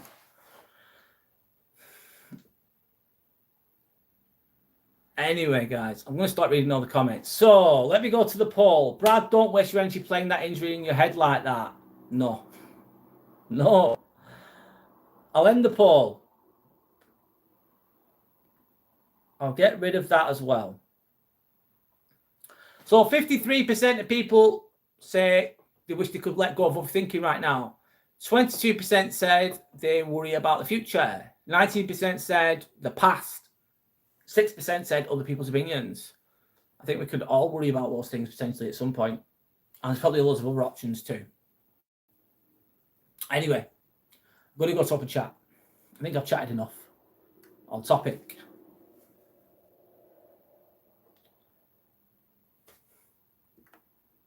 Time to chill for a bit, I think. I need to chill a little bit. Okay, I'm going to open chat. We're going to go with the flow. I've ranted on enough on topic, I know. And thanks for being with me. Aidan Bryant, happy birthday. Nice to meet you. My name's Brad. Shelley saying, remember what you are not changing, you are choosing. Yes, if you're not going to change it, you're choosing it. And if you're not going to change it, but still be pissed off with it. I work with people, right? And all they do, right? They're fucking dickheads. This is what they do. Stupid cunts, really. Stupid. They complain all day long. Not just one day.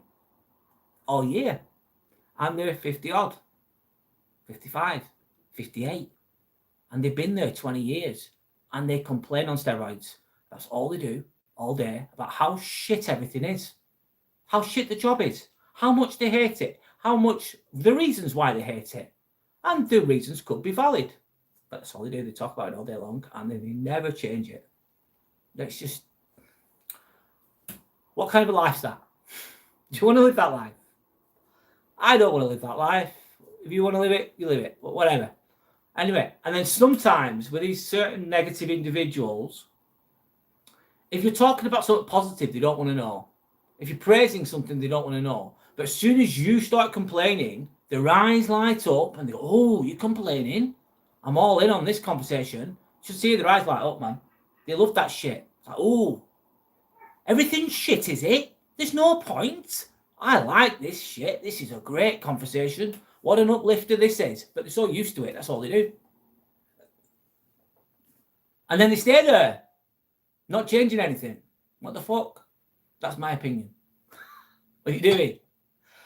But that's the choice. That's her life. That's love irrational. That's fear. Anyway. How old are you today, Aidan? Sanders asking. Shelley saying, thank you. Again, another great one. Got a lot out of it. Thank you too. So have I. Respect. Thank you. I didn't stay up for that game last night. They extended the time, the kickoff time. So it's going to kick off at 1 a.m, the England and Mexico game. And then it was 2 o'clock and I fell asleep. I couldn't be asked staying up for that. And Portugal play Spain today. I hope Spain win. If I was going to be an animal, what would you be? I'd be a wolf. Be a wolf.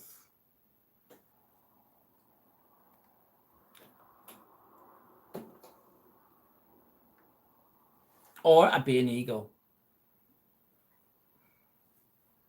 Or I might change. Sweet each one. Who knows? What animal would you be, Don? Hi, Aidan. Aidan says good. Elephant. Elephant's very intelligent. An elephant never forgets. Why would you be an elephant, Aidan? Dawn, I'd be a giraffe. The neck on that one. See everything from a height. Yeah. Keep an eye on everything.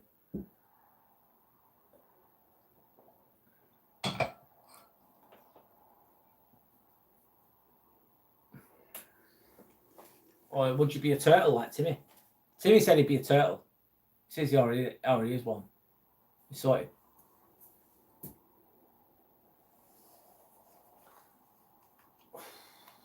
Sorry, guys, one moment. We're chilling now. We're going to open chat. If you can get those likes up, that'd be great.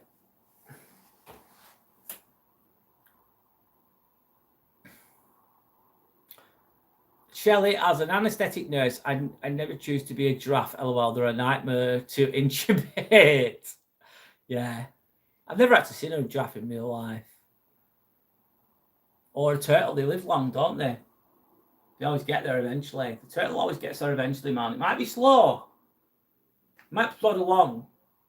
But it stands the test of time. Can you stand the test of time? Anyway. We'll chill. We'll chill a bit.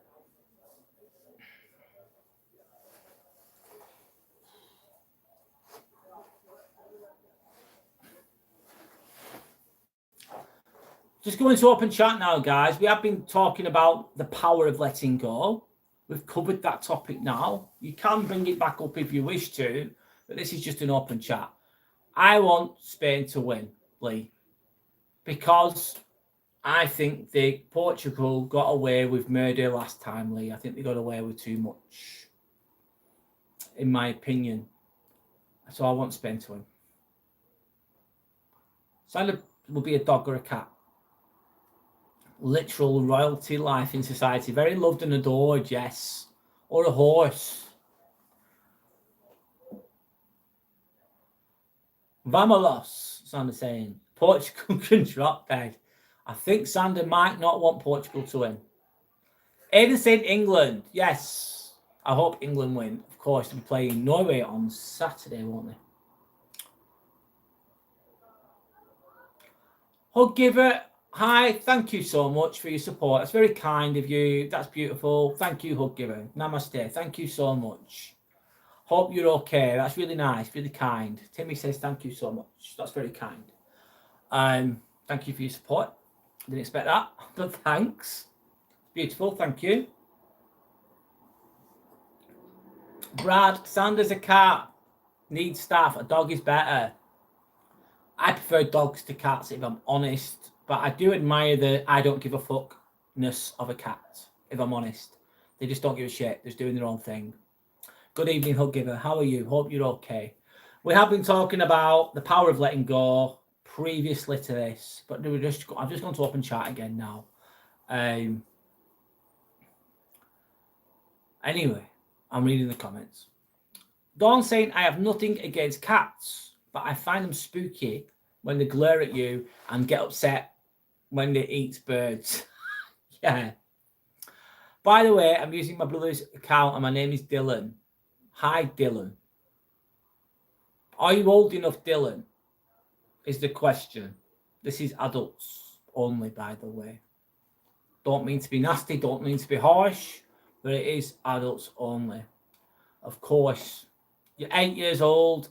I'm really sorry, Eden. As lovely as you are, respect to you, sir. Nothing personal, but you can't be on here. I'm really sorry, mate. You're too young, lad. I'm just going to... Not because you were horrible. It's not because you were anything other than the fact that, thanks for being honest, this is adult only, mate. I can't have 8-year-olds on here, mate. It's just, no. I swear as well. I use curse words. I think that the government is trying to change things with regards to young people using social media. I don't know how they're going to implement that. But I like the idea of it. I don't think young people should be just have free range on fucking the internet. There's so many tricks and trips and malicious, nasty fuckers out there that are so twisted beyond belief, that are disgusting human beings I'm on about. And for young people to be exposed to that is not okay. It's not safe.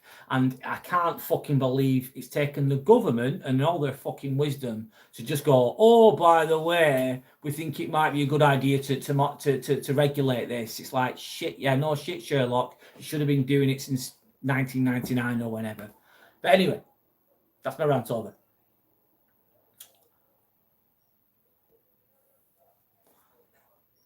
She'll give us a good evening to Shelley. How many cats have you got, Lee? Shelley's asking. Someone's saying, I knew she will be underage. I feel the trolling, by the way. Yeah, probably.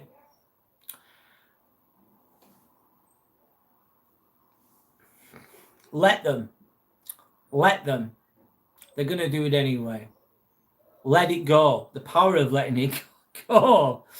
Anyway, knew someone who hoarded cats. I mean, a lot. It freaked me out. Some of them in a room and never went out.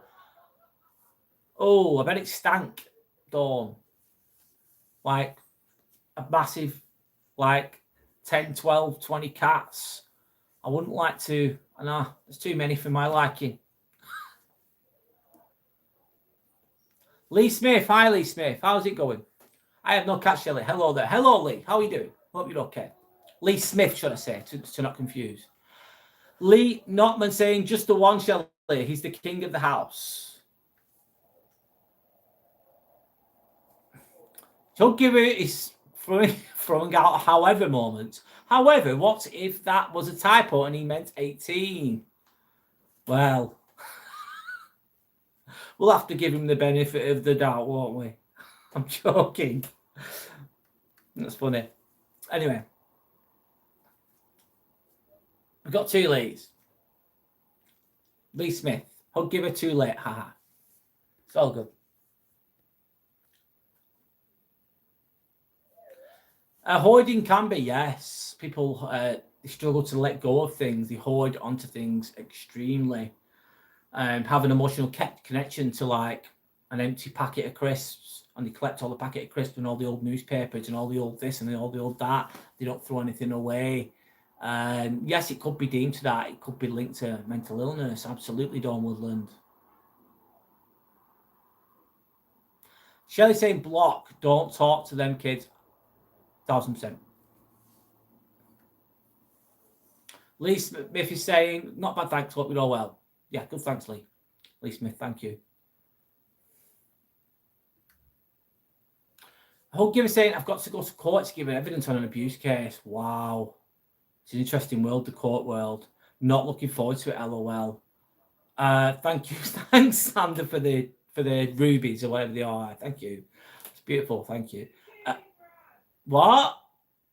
It's a chili. Oh, thank you for the chili. Thank you. Thanks for the chili. I appreciate the chili. You've got to go to court, Hug giver. Oh my God. Is it like a safeguarding case? I'm assuming. Not looking forward to it. No, I bet you're not. It's not fun, is it? It's not fun. Not good going to court. I've been to court, not for me personally, but to give evidence and to give my statement. And I didn't do anything wrong. I just gave my statement. I was honest. That was all I did. But it's not fun, even if you're just doing that. And I remember sat there, hug giver, at the court. I sat there for 4 fucking hours, 5 hours on my own, outside of the court. No one on the corridor hardly. Maybe the odd person walked past. That was it. Then all of a sudden I walk into the court, and then all I've got is 30, 40 people all staring at me while I stand there and give my oath. And it's very nerve-wracking. Sorry, I don't mean to scare you, but I composed myself, spoke honestly, spoke truthfully, and then it was fine. But it's quite stressful, I'd agree. I hope that you're okay with that. I hope you get it over with, and then you'll feel better when it's done. When's it coming up? It's not fun at all, Santa saying no. I don't ever want to do that again. I hate it. It's fucking no. Lee, not man. That's lovely. Nice to have an animal. Yeah. Shelley watches Hoardies on Sky TV. It's unreal. Yeah, I've seen some of it. It's always good to have an animal that's loving. Yeah, really good for you. Really positive. Really, really, really good for you, actually. You treat them like family. Well, you should do, in my opinion. Lee Smith said, gotta go. Take care, everyone. Lee Smith, thanks for being here. Enjoy the rest of your week. Lee, what if your cat hates you and is plotting your murder? I'm just saying. Well, they have got that malicious looking glare on them, haven't they? Lee, not man saying, I've been to court so many times, laughing my ass off. Yes, been a naughty boy in the past. Oops. I hope you don't go there again, mate. I think you've grown out of that one. Everyone's saying goodbye to Lee Smith. Dawn Woodland said, my ex hoards newspapers, magazines, records, CDs, plastic bags, boxes, batteries, and more. It's not good, Dawn Woodland, is it, that? Oh, great. I'll take a book then. Huggiver, you might not have to wait there that long. I did, but you might not have to. Me being the crazy bastard that I am, I did Wim Hof breathing. I did my Wim Hof breathing. I did about 10 rounds of it. And that's not for everybody, but it helped me to calm down. I was doing in, out, focusing on my breathing, focusing on being calm. I was fasting at the time as well, so my mind was spot on. That helped me, but that won't help everyone. But anyway. MXX. I'm going to call you X. Good evening, X. Nice to meet you. My name's Brad. Sanders asking Lee if he has a police record. I was on just a jury a couple of years ago. Never again. My nerves were gone. Yes, Shelley. Oh, wow. You're in the jury. What was that like? Interesting. You get paid for that? I know. I've always wanted to be called up for that, if I'm honest, Shelley. I find it interesting because you don't have to work. You get paid while you're there, don't you? Dawn Woodland saying, don't mean to vent alcohol as well. What hoarding alcohol? X is saying, oh, you British mate. You look like my Japanese mate. I'm not Japanese. This is English, man. X, I'm not Japanese. I'll take it, though, mate. I'll take it. Arigato. I think it's arigato, or whatever it is. My Japanese linguistic abilities with speaking Japanese are very, very, very, very, very shit. Very limited. Santa's saying, Dawn Woodland, no matter, he's an X. I couldn't last with someone like clean freak and OCD, LOL. So Huggy was saying, I haven't been given a date yet. It's for a young person. So still test ongoing and police still gathering evidence. Oh, bloody hell. That sounds very harrowing. Obviously, you've got to maintain confidentiality there, which of course you are doing. I hope the young person's okay. That's all I've got to say. And I hope that they get enough evidence to help with that, with the young person's well-being. And if you've got if you're testifying to whatever it is that you're testifying, of course, I hope that what you disclose is helpful to that, should I say. You're doing the right thing. You're doing the right thing, responsible thing, the honourable thing, by the sounds of it, Hug Giver, which is positive, of course. Lee saying, I have history of fighting, Sander. Yes, but all that's in the past. Now I've turned the page in that life. Yeah, just because you've fucked up when I used to fuck around when I was younger. I was lucky not to get in trouble with the police, if I'm honest. I was lucky. I was smart. I used to shut the fuck up. The police would come, right? And my mates would get arrested, and I'd just go, oh, I'd go quiet. And my mates would be gobbing off, being gobby, being stupid. And I'd just sit back and go quiet, because I knew that if I started gobbing off, then I'd be gone. But luckily, I never got that involved with that. I was lucky, actually. It could have easily happened, though. If I was in the wrong place at the wrong time, I would have had a record too, if I'm completely honest. Touch wood, that never happened. But just because you're on a certain page at one point in your life doesn't mean that's your whole book, is it? That's just 1 or 2 pages of your life, Lee, as you know. Doesn't mean that you're a bad person. Just means that you took a wrong turn for a while, but you've moved on and you've grown from it, which is really good. Shelley saying, Dawn, that would be get on my nerves, or with all that around the place. Yes, it would. It would be draining, wouldn't it? Living somewhere, hoarding, shit everywhere, alcohol everywhere, excess, chaos. It's not fun. Do Japanese people have big green eyes? I've got green eyes, yes. I don't know if they do. Sander's saying, Lee, very good. Respect. Purple Dove. Hey there, how's it going? What are we talking about? This showed up on my feed. Very timely. Purple Dove, we were talking about the power of letting go, mate. The power of letting go of past relationships. The power of letting go of conversations that didn't go quite so well. The power of letting go of anything. That's what we were talking about before. Right now, though, I've moved on to open chat, but you can bring the topic up if you want to. If there anything that you feel like you've let go of recently, or are you struggling to let go of some things? Some people never let go of the past, do they? They just completely just hold on to it. They think about it all the bloody time. Something that happened 20, 30 years ago, and all they do is talk about it, and they moan about it, and they go on and on and on, and then it's very energy consuming, isn't it? It's good to the power of moving on. Anyway, I'm just reading comments now, though. Sorry. Nice to meet you, by the way, Purple Dove. My name is Brad. The channel's called Inspirational Ambivert. Go live on Mondays, Fridays, and Sunday evenings at around 7 or 8 p.m. approximately. And another one, thanks to anyone that's liked and subscribed. It's absolutely free. And if you value genuine conversations that have some depth to them, have some meaning to them, not that I have all the answers, but I try to make some sense out of things. I try to help people the best I can, as genuinely as I fucking can. And that's pretty much it. That's what my channel's about. The topics vary. Of course, I don't stay on the same topic all the time. I think it can get boring. Anyway, Shelley saying, Lee, you're doing well. Beautiful home and doing well. Agreed. Yorick saying, hi, guys. Did anyone stay up to the match? Yorick, I fucking welcome in, Yorick. Hope you're okay. I tried, mate. I really tried.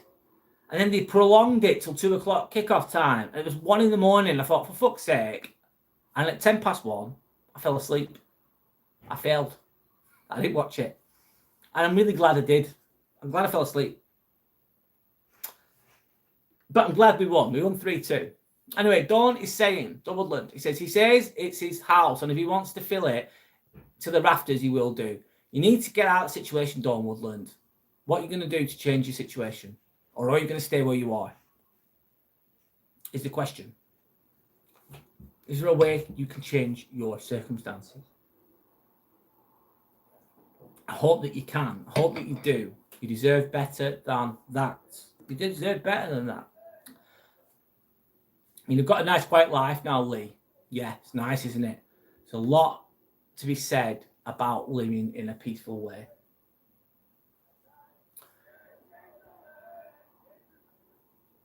Santa saying I'd be the best judgy jury person. That's my forte. Right, we'll sort you out, Sander. You're not saying Homer Simpson coming for England for destroying for final prediction. Yeah, that sketch from Simpsons that's predicted that Portugal and Mexico will be in the final. It's bullshit, isn't it? Obviously. And I remember that sketch from Simpsons. It was done in the late 90s, early 2000s. It's from an episode from that around then. So it's bullshit. Obviously, it's bullshit. It's just been fabricated. Of course. Sanders agreeing, it's bullshit. Yeah, they delayed the game till 2 a.m. because of thunderstorms.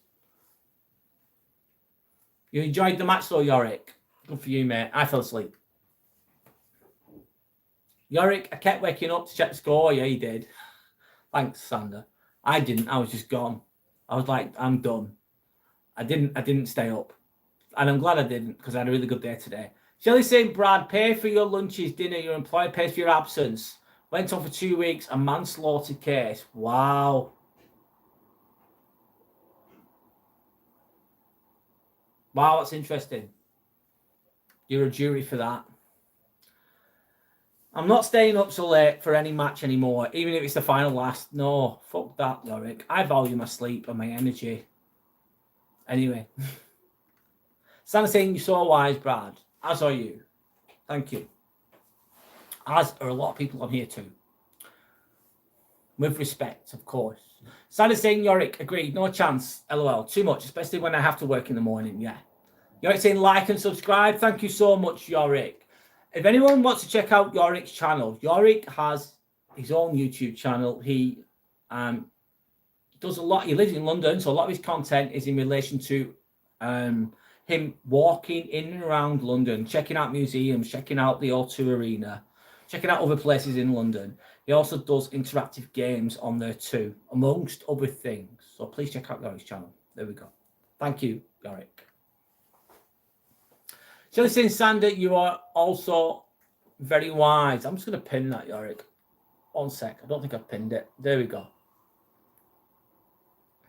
Sander, you're also very wise. You are both a great team. Thank you. Thank you. Portugal-Spain match is so boring. Is it on now? Shit. Sorry. Yeah, it's 0-0. Half time. Thanks, mate.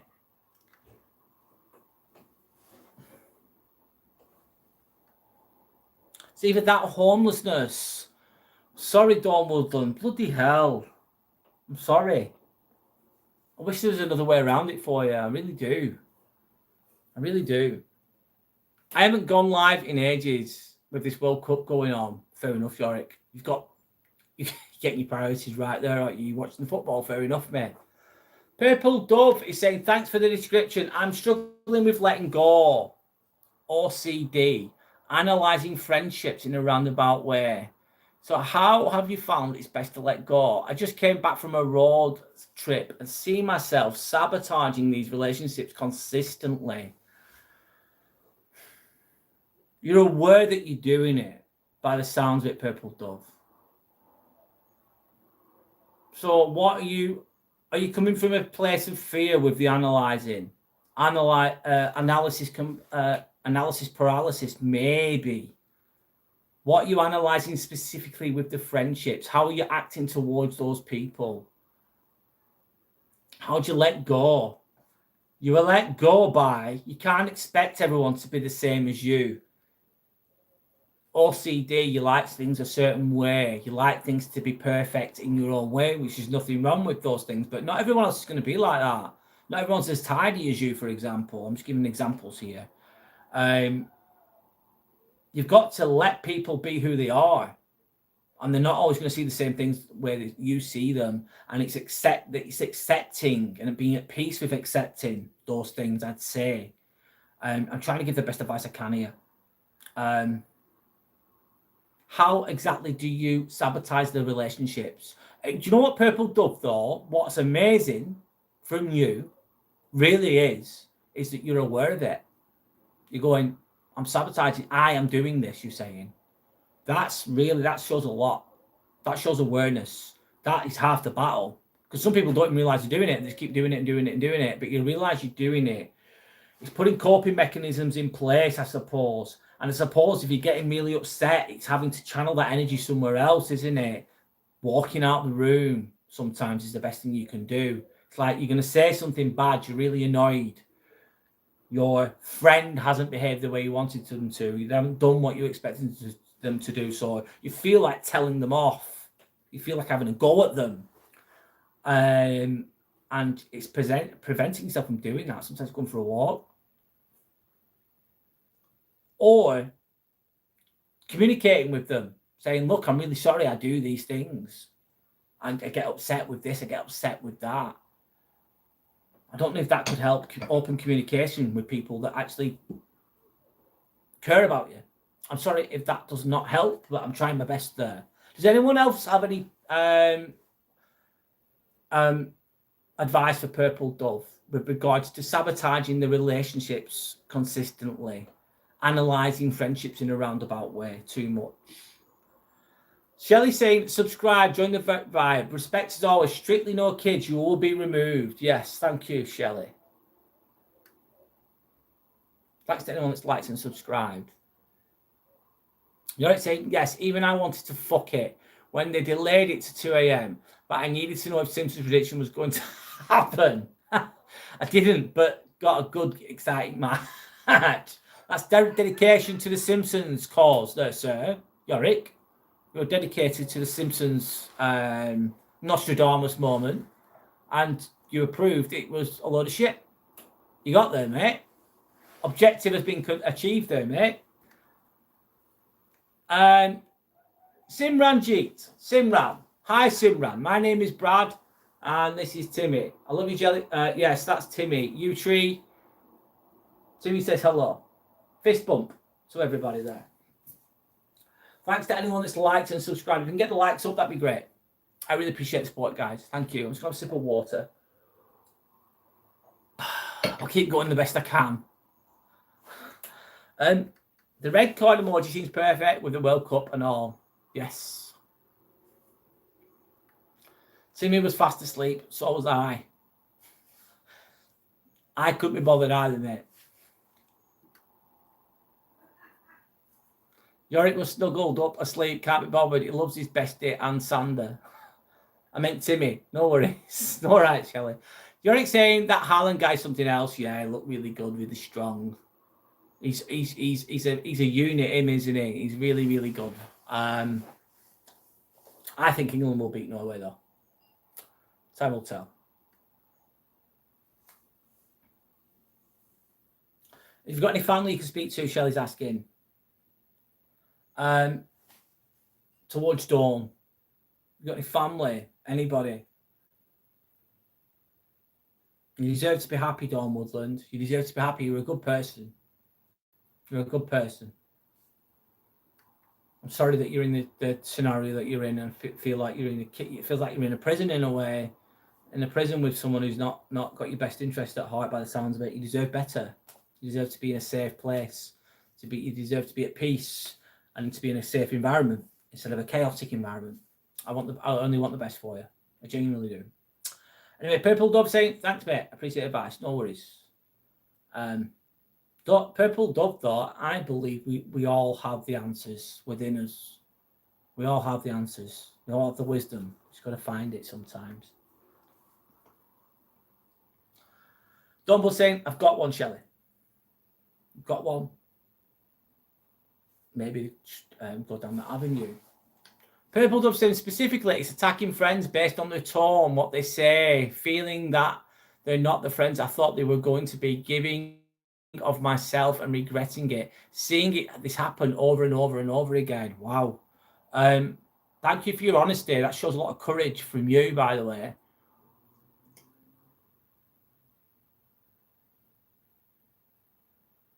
Therefore, it's just like constant disappointment for you, isn't it?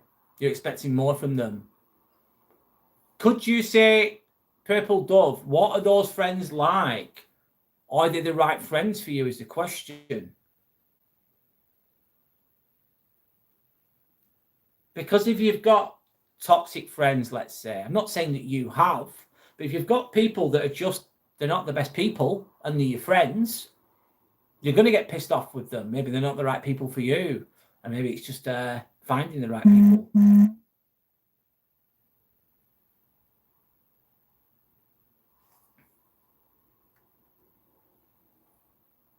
Sanders saying, Yorick, I said that too. Proper Viking. We're on about Haaland here.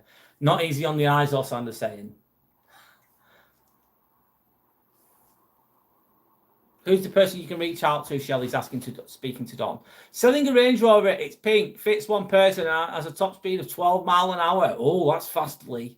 One owner, a 4-year-old nutter, only been down the road and back. Shit. If anyone would like a nearly brand new Range Rover, max speed of 12 miles an hour, it's only been a few meters up and down the road, it's only had one 4-year-old as a old nutter as an owner, then contact Lee Notman and you get yourself a nice pink Range Rover. Lee, I think you've sold that. How much are you asking for that fine vehicle? How many people does it fit in? Player number 457. Wow, you're still on the ice cream exhibition. Player number 457, it's accidentally eaten a lizard-flavoured ice cream. How was it, sir? Sticking my tongue out there. Santa's saying it's coming home. I hope so. We'll see. Yellow Belly saying hello, everyone. Hi, Yellow Belly. Welcome back in. How are you, sir? Hope you're okay.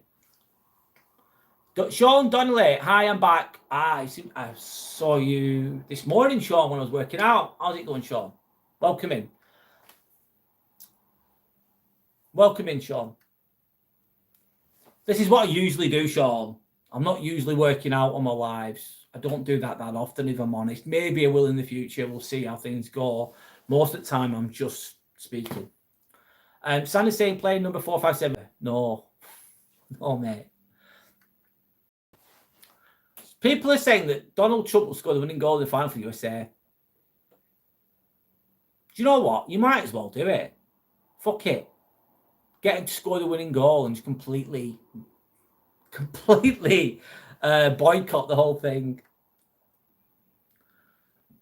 Sean is welcome. Welcome into Sean, by the way. Welcome into Sean. Sean Donnelly. Welcome in, mate. Sean saying hi to Sander.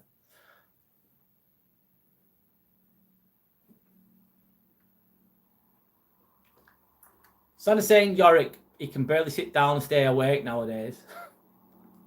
Welcome back. So Lee Notman's pink Range Rover, it's electric. Wow. It's an electric one. And it goes 12 miles an hour.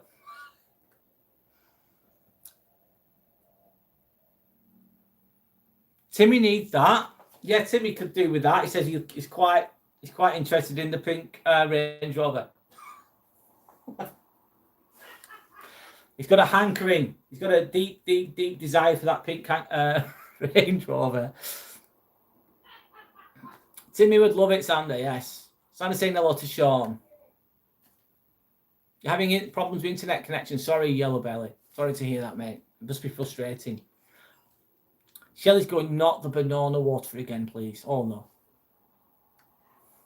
Sander's asking if it comes with banana water. Right. Lee has drank it all. He's drunk it all. Sean says hello. Hello, Sean. How's it going, mate? Sander saying, I'm good, thank you, Sean. How are you? Sean is saying, that's good to hear. Lee has just made... Wayne Rooney definitely wears makeup on TV. Thank you to Wayne Rooney for wearing makeup on TV. That's a winner chicken dinner there, Lee, isn't it? What a treat for the eyes that is. I'm joking. Lee, it was a 2-seater. I get it for me crazy Jack Russells. I love Jack Russells, Shelley. They're my favourite dogs. I love Jack Russells. I've always had them. Honestly, I love Jack Russells. My favourite type of dog. I'm biased, I know, but I do.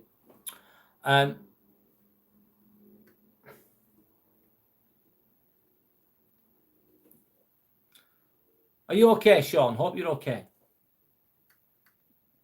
Does it come? No, the blue, no blue badge, Lee. Sean's asking what Sander works as.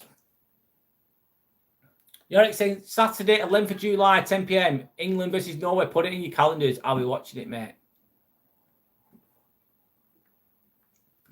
Disney's anger. Hello, Disney's anger. My name's Brad. Nice to meet you, man.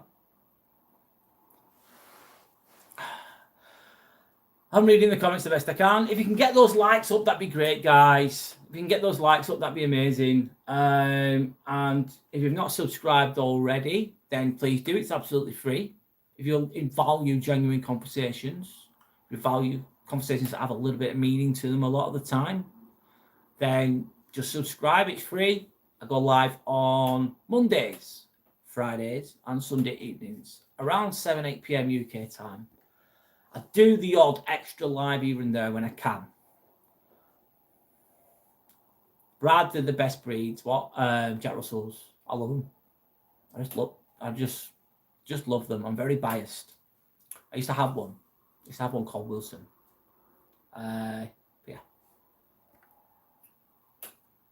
Yes, Sean, I'm loosely watching it. It's 0-0 at the moment, isn't it? I can't hear it. It's on my screen, on my computer screen. But yes, I'm watching it. Kind of. If you know what I mean. Sanders saying, Sean, thank you for asking. I'm an anaesthetic nurse. What do you do? Sander wants Spain to win. Sean's going, come on, Portugal. This game could put an insomniac to sleep. Yeah, enjoy, guys. What's the topic going to be on Friday? No, I'm not sure, Shelley. I've not even decided. I've not even thought about Friday, if I'm honest.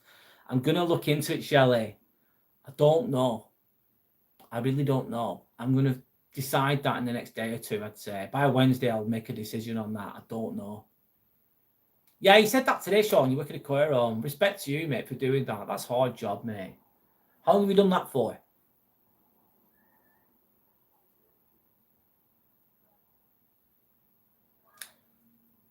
Shelley's going, it wouldn't put me to sleep.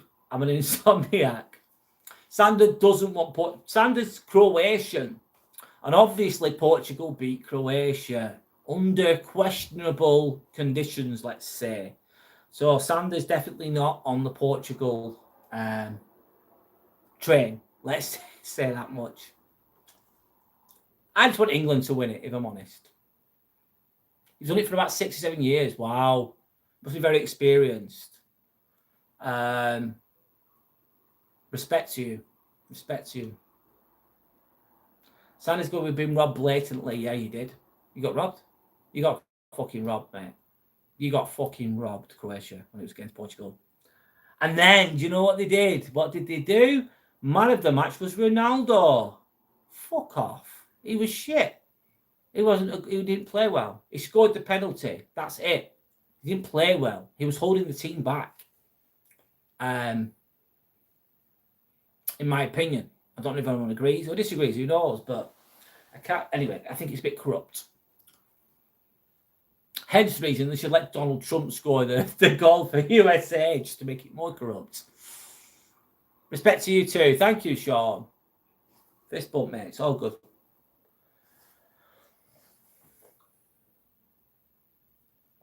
I'm just reading comments now, mate. We're talking.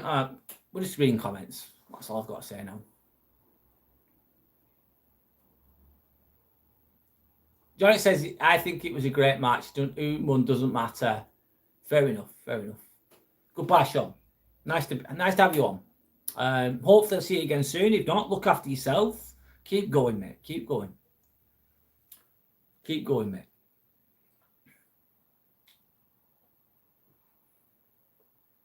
Santa saying goodbye to Sean. Yes, Sean. I'll be live again on Friday evening, 8 p.m. approximately. I'll be live on Sunday. Again, 7 p.m. Monday, maybe 8 p.m. approximately. In and around that, 7, 8 o'clock, usually. Monday, Friday, Sundays. That's when I'm usually live.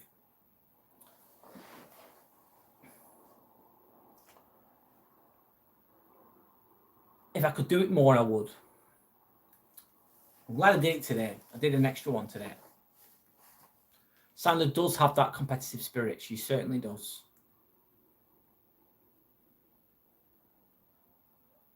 Sean is saying, good, I will watch. Goodbye, Sandra. Goodbye, Sean. Goodbye, mate.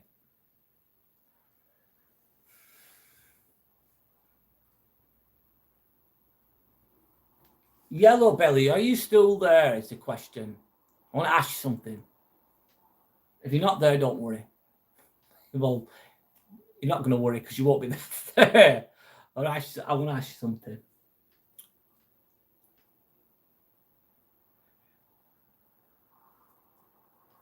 Sandra's saying, laughing my ass off. I do, Yorick. It's my crazy Eastern European genes. Yeah. I'm just calming down a little bit. I'm relaxing.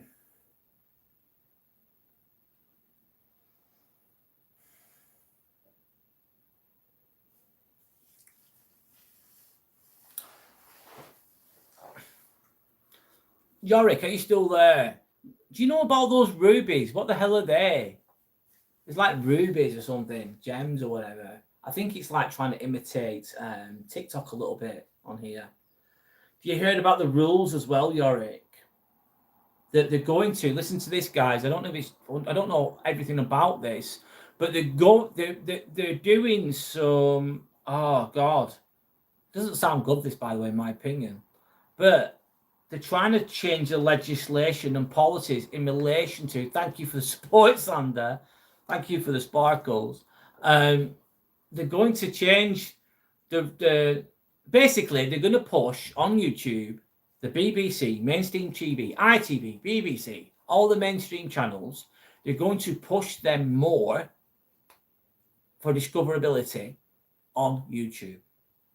Therefore, creators like myself and other people will get pushed down the queue. So we won't be discovered as much because they're going to be prioritized. Why do they want to be prioritized? Because no one's fucking watching it anymore.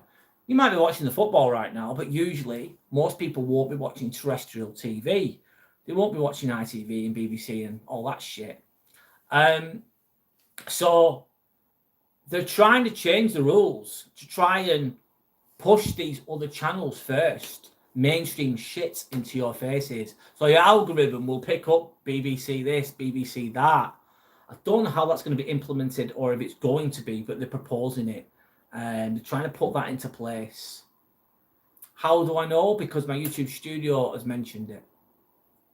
Have you heard about that, Yorick? Is the question. Signal in and out. I can hear you, but live chat off more than on. Sorry, mate. Sorry that your internet's playing up. Yellow Belly, can I ask you something? Would you like to be a mod?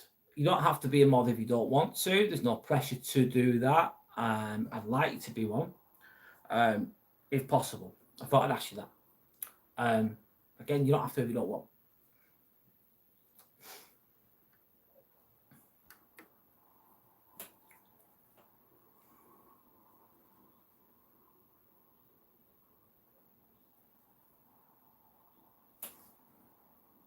Say no to digital ID. Say no to digital ID. Yes, Lee. I'd agree with that. It's basically they're trying to, obviously, terrestrial TV, some of it's useful, news, quote unquote, to a small extent, I'd say, with a pinch of salt. However, there's a lot of, they don't have the control they used to have. And I think they're trying to control YouTube. They're trying to get the fucking fingers into YouTube, I think. I'm not an expert on these things, but they're trying to take away people's freedoms, I think, in a way. Trying to push their agenda. They're losing their... Think about TV. It's lost its way. The internet's just completely swept everything away. YouTube has just taken over everything. And they're trying to drag a bit of control back. That's what I think they're doing. Anyway.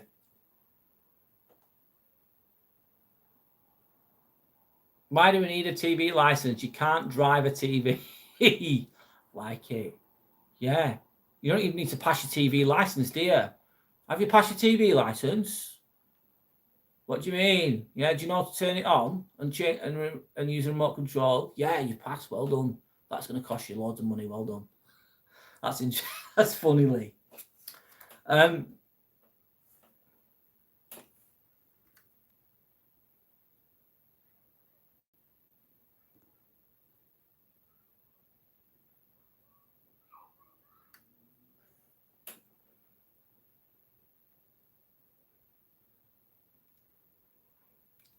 Thank you, Yellow Belly. No pressure, by the way. Thanks, man. I'm adding you some mod. Done. Low cloud on here. No worries, mate. Internet connection's playing up. Your friend in Scotland refused to pay the TV license. When the inspectors come to his house to check, he tells them to fuck off. That's a reasonable response, Shorey. You see this game going to penalties, Lee? Yeah. It looks like that long, drawn-out, drab type of game where they just cancel each other out and nothing really happens. They pass the ball to the side. It goes out for a throw-in. They do another throw-in and one falls on the floor, pretends it's been shot, rolls around like a fucking little minge for about 10 hours, and then they have a free kick. They kick it. Oh, it's gone out for a goal kick. They do a goal kick. They pass it to side. They pass it to the side. They pass it to the side, and they keep going side to side, side to side, side to side, and then nothing happens. It's that kind of game, yeah. Exciting, not.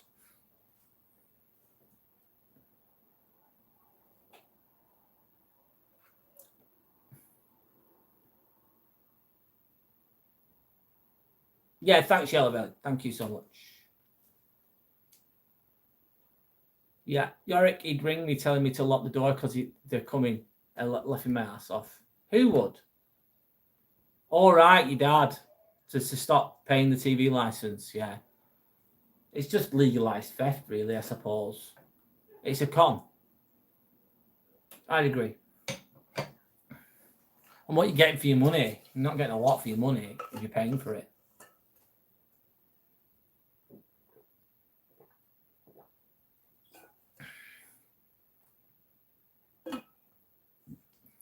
Anyway.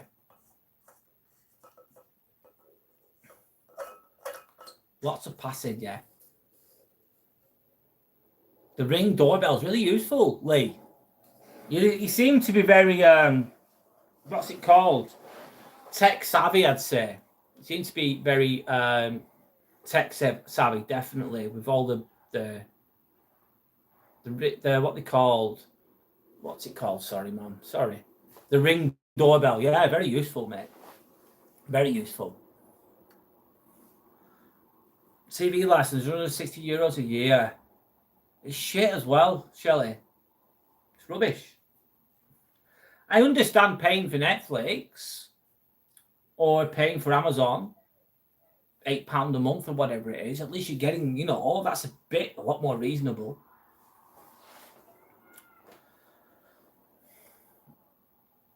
Do we have a Ring doorbell? We know we have a different one, Yorick. We live in an apartment block, but we can see who's outside the apartment, outside the door. But we can see who's outside the apartment, and we can let them in or not let them in. They ring the doorbell, and we get a phone call on our phones. Trying to say, my dad is 74, Lee, and he's Croatian, old school. Yeah, it's a great security though, Shelley's saying. Yeah. I tell you what's really good security. Neighbours. Nosy neighbours are good for fucking security. The old school, true old school security is neighbours. Nosy fucking ones as well. They have the benefits. They're always looking out the window. Like, they're great. They're your eyes and ears. So I'm saying my parents do, Yorick. We have a camera doorbell downstairs, Yorick. Yes, we do. Technology could be really good, really helpful. Lee saying CCTV on my side of my house and rear of the house too. Got it all covered. I have one too. It's called my window double glaze. So a little peek. Yorick saying I would just Oh, that was rubbish. Sorry, I was watching the football there. Yorick saying I would have just used the doorbell camera to watch Einstein. But to keep an eye on him. Of course. Of course.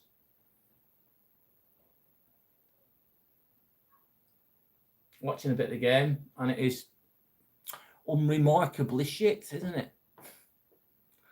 Sandy's saying that's really smart to Lee. Yeah, I'd agree. Brad, you're right. Nosy neighbours a lot around here. Yes, and they can be frustrating and a bit like, you nosy bastards, what you're looking at. But they're your eyes and ears.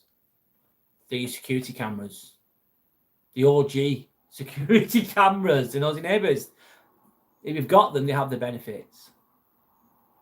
Santa Saint or to Einstein, Yorick's rabbit. God bless. It's like watching paint dry. It's like watching dry paint dry and hoping that it does something and it just stays the same.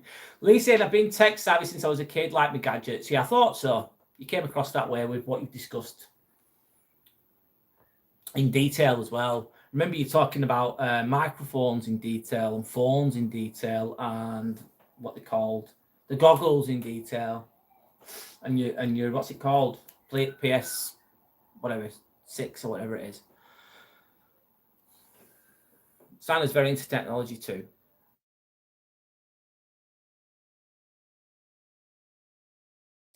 Utilize what you have around you. Shelley's going curtain twitches. Yeah.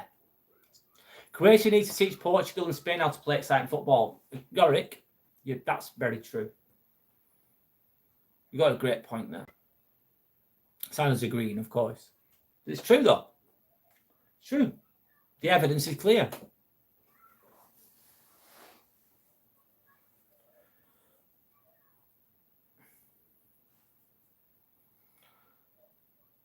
I went to the Lake District today. It was really nice. I went to, we went to, should I say, where did we go, Sander? I forgot. Who's in here? Oh, shit. I forgot.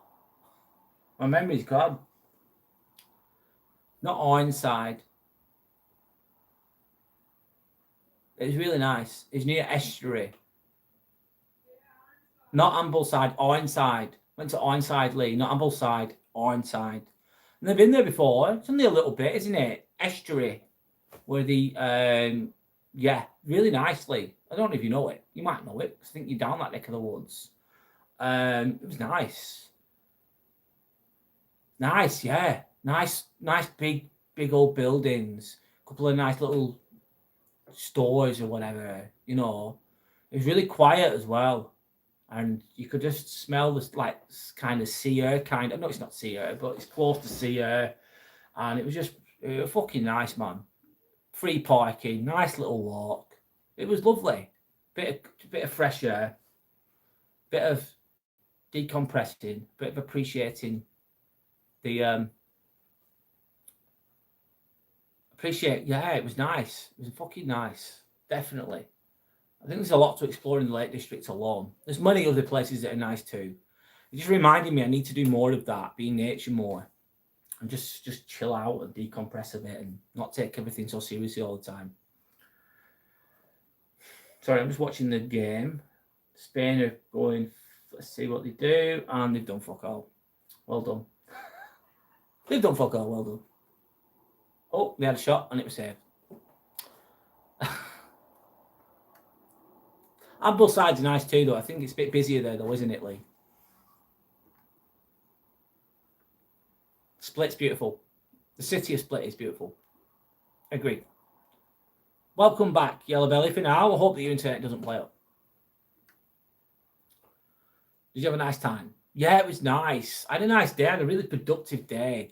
I exercised. I did a live while I did the exercise. I did my Wim Hof breathing. I had a cold shower. I went to an appointment and got that sorted. I then drove to Ironside, which is Lake District. It's fucking nice there, man. I had a nice walk, nice chill, did a bit of shopping, come home and then did this live. I've had a really good, productive day. It's been nice. Yeah. I've not been working today, which has been nice as well. Fuck me. I'm back on the treadmill tomorrow. On the what's it called? The hamster wheel. Back on the hamster wheel tomorrow. Sandra's got great photos and videos from it. Yes, you have. Free parking. I won't need a badge then. Nope. You don't need your badge, Lee. Don't need a badge.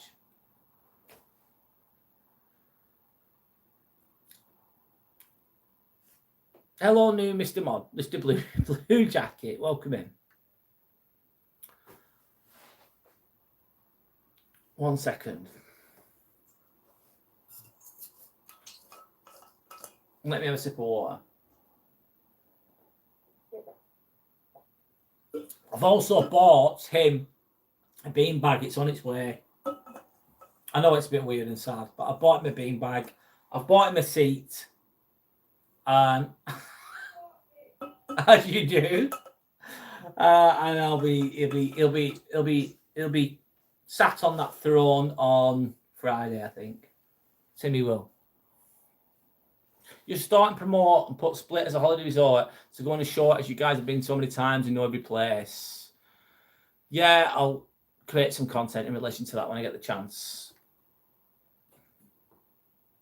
No badge needed. No. Nice idea, Sandra's saying yes. Blue eyeballs. Yeah. Hello, lovely Shelley. I need to do some homework on how to fully use the mod to play a proactive role on helping to safeguard channel members and keep supporting Bad Channel. Thank you, Yellow Belly. Yes. It's just common sense, which you have pretty much. Sometimes I don't mind a troll, though, every now and again. It's like, oh, all right, they said something weird or whatever. I don't mind it sometimes. It gives me something to speak about. They fuel me a little bit. I use it. I utilize it. I utilize the troll behavior a bit. I make the best of it. These hydration breaks for adverts in America are a joke. Yes, they are for adverts. They are to. They're all about the revenue, about the income. They're not because we really care about the footballers. We need to make sure they've had a nice little drinky poo of water. It's bullshit. It's absolute bullshit. But it's good for advertisement. It's good for money.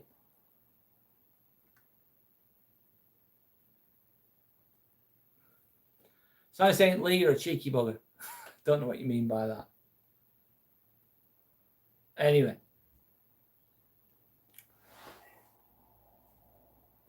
Yanks are such melts. I'm just watching them talk. Not that exciting, really, but there we go. Hydration breaks for players, ice cream break for me. What ice cream are you having, Yorick? What's your ice cream of choice for today? Ice cream's amazing. Santa's going, leave it to the fucking Americans to put fucking hydration breaks in. Yeah. Lee is a diamond. 1,000%. 1,000%. You love ice cream, Sandra? Yeah. Magnum La Pichette from Tesco. Is that pistachio? I think I've had that one, Yorick. It's nice.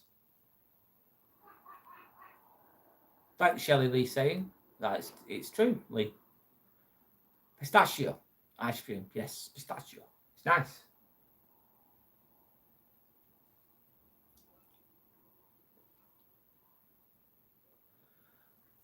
Oh, I'm just going to relax a minute.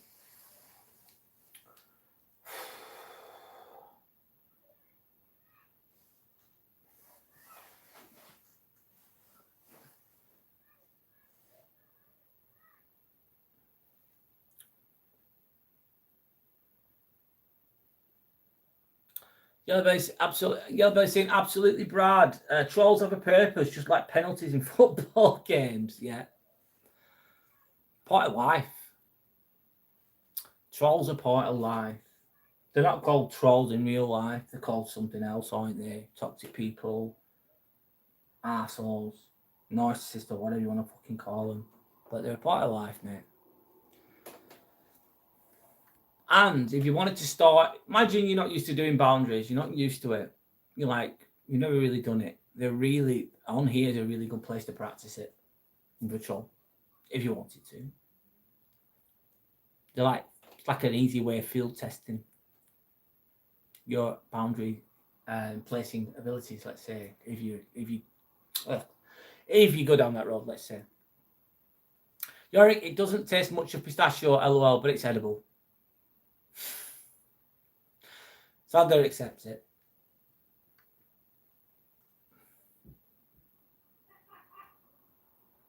Please, the comedian, yes.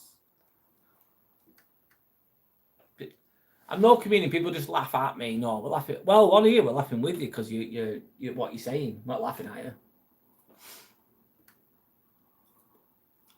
It's good to not take yourself so seriously all the time, though, mate. It's good to laugh. Good to fucking joke sometimes. Yorick, we ended up getting chicken from McDonald's. Yeah, we did. We got like that. I know it's not healthy. Chicken nuggets and the chicken chicken strips or whatever they're called. Not healthy, I know. But we ate them anyway. I'm having a drink. You're right. You're right, Shelley. 1000%. I'm just going to chill a little minute. Yeah. Slow down. Good. Yamal, that was a really good free kick. It was saved.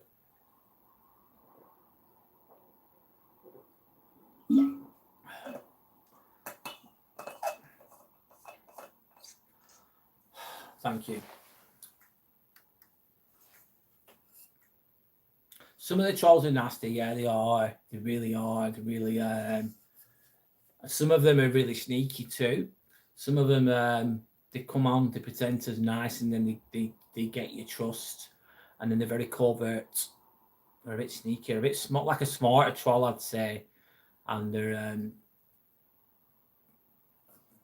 a bit more underhanded, let's say. Thank you for the stars and the sparkles or whatever. Thank you so much.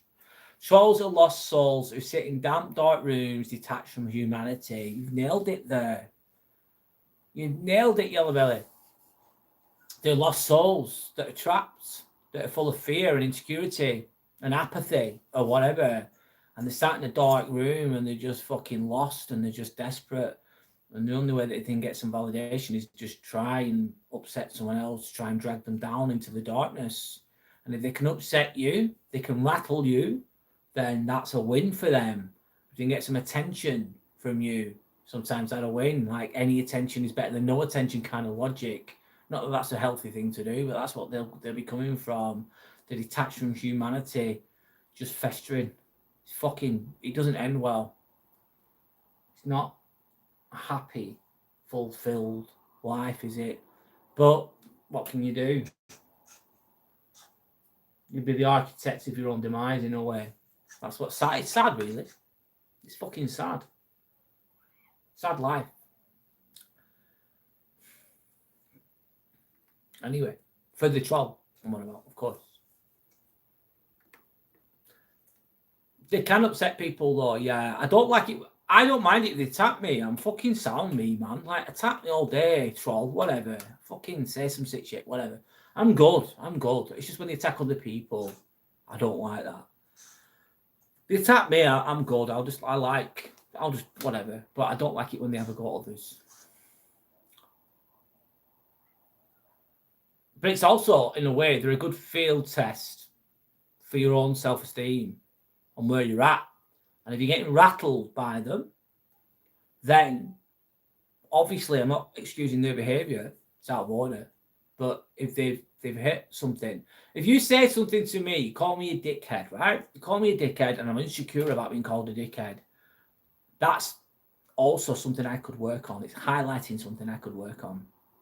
I'm not saying that you take the shit off the person, you put boundaries in place, you stop it, of course. But if you're upset by that, you're emotionally attached to something there you could work on. Sometimes it can highlight those things.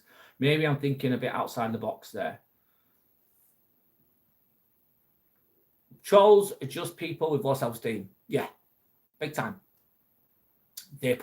People often don't punch down. Some people punch down, but a lot of the time people don't punch down, they punch above. They see something in you that they envy or that they want.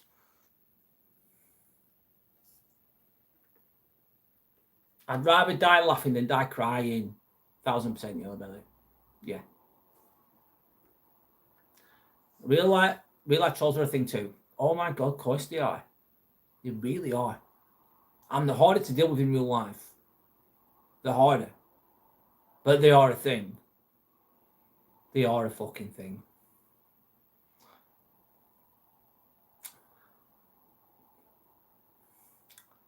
You don't mind the funny ones and the idiots. Yeah, some of them are a bit softer, let's say, or a bit stupid or original. At least some of them, I think, that's effed up. Some people come up with some weird shit. I think at least it's original. At least it's original. It's the ones that go, you're bald, you're bald, you're bald. I think it's just boring. It's like dumb. It's obvious. Like, it just lacks any imagination or intelligence. Lucky, hi, Lucky. Can I get a bottle of what? Can I get water? Can I get a bottle of water? It would be Lucky. Can I get a bottle of water? I don't know why that's good, but there you go. I've actually got one. Or water of bottle. What the fuck? Anyway, bottle of water it is. You got it the wrong way around. Just let you know.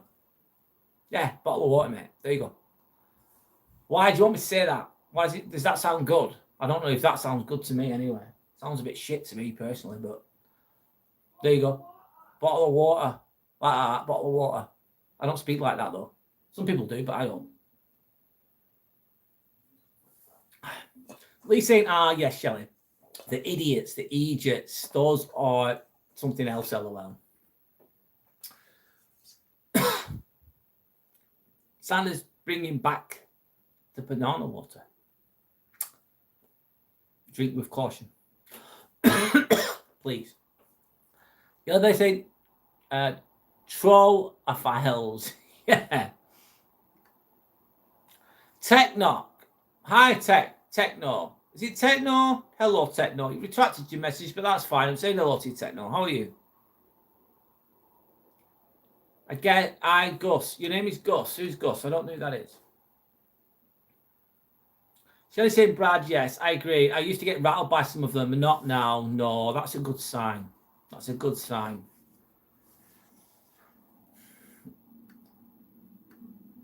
You think you've aged watching this game? You've wasted a couple of hours of your life, lad. I'm watching it as well, mate. I'm not watching much of it. I'm watching little flash seconds of it. Looking like it's I like penalties, though. I know they're brutal, but I do enjoy the theatrics of penalties, if I'm honest.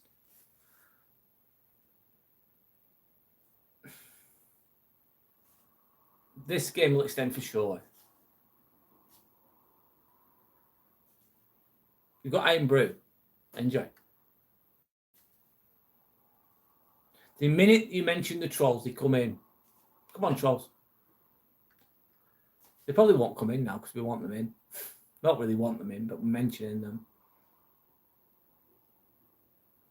Sandy saying, Brad, as a foreigner, I get why he wants you to say it. Same as Tuesday. Yeah. Okay, I get it. You like to laugh at it. All right. Okay, fair enough. Shelley, Iron Brew is the best. Just don't drink too many. It might turn you into a Scottish person. Sanders thinks it's funny. Sanders going, Iron Brew looks like urine. A dehydrated one, I'd say. Sanders not into it. Lee goes, but it's sugary urine though, Sander. Well, you're sweetening it up there, aren't you, Lee? Let me watch a bit of this shit game.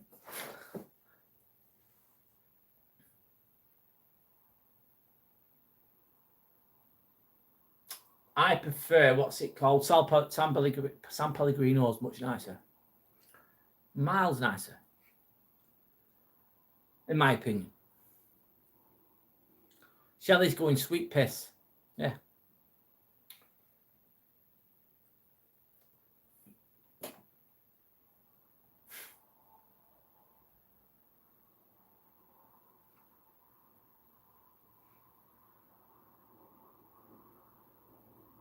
Yeah, it's not the best, is it? Standard's gone is not even a comparison. No, San Pellegrino is so much nicer.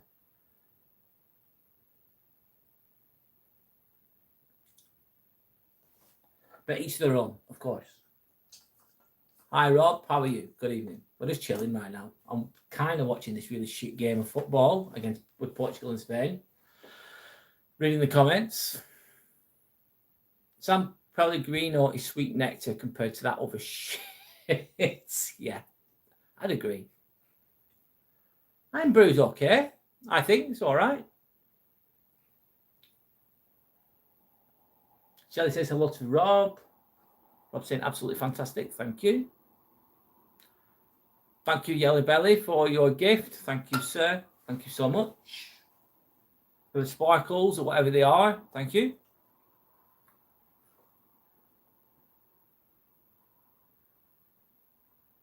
You don't like the iron brew. Fair enough. Rob saying, hope you're all well. Saying hi to Shelley. Thank you, Sander. Thank you so much. Rob says hello to Sander. And to Shelley, sorry, as well. Lee saying for the morning, I've got my triple espresso black coffee. Oh, I have a double espresso. Triple, mate. Wow. How many of them do you have a day, Lee? I have a double a lot of the time. Yeah, I do. Triple, though. I've never had a triple, mate. Don't tempt me. I'm not going to actually start that because I know what I'll do. If I start having triple espressos, I'll expect it every day. I get addicted. I get addicted, man. So I have a doppio, which is a double in it, obviously. It's explosive stuff, yeah. As it kicks. Do you have a coffee machine, Lee? Do you have a coffee machine?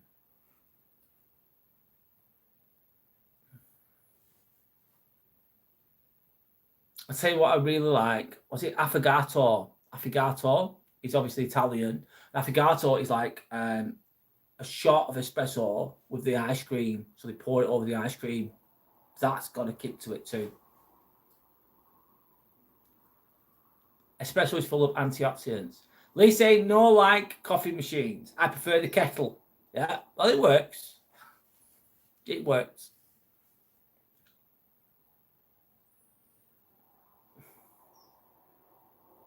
And a biscotti, Brad. Oh, yeah. Biscotti biscuit, ice cream, and espresso.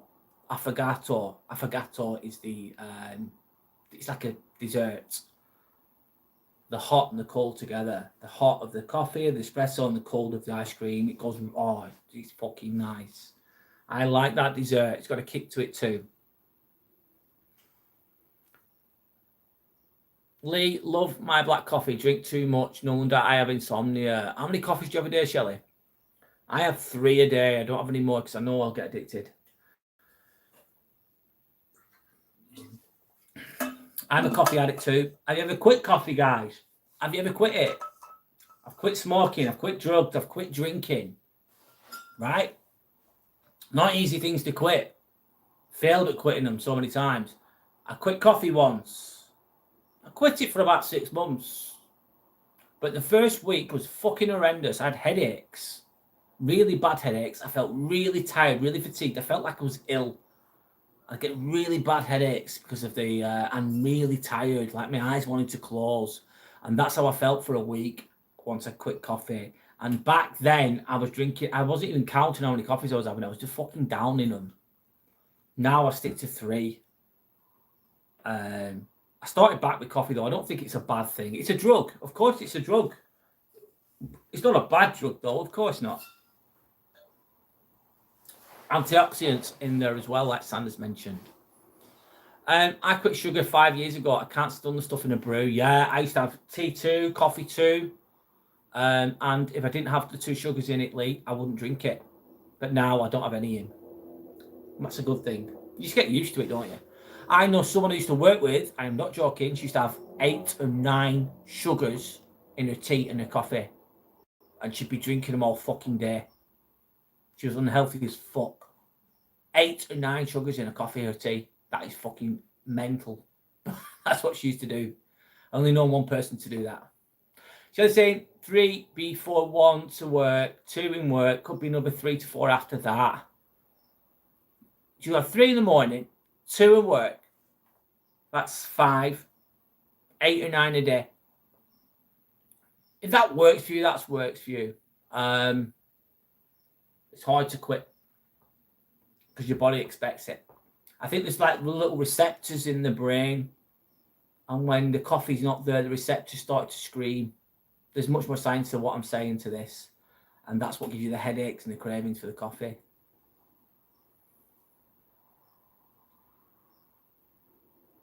Far too many sugars, Lee, yeah. So I'm saying I never have sugar in my coffee. Coffee needs to taste like pure, freshly ground coffee.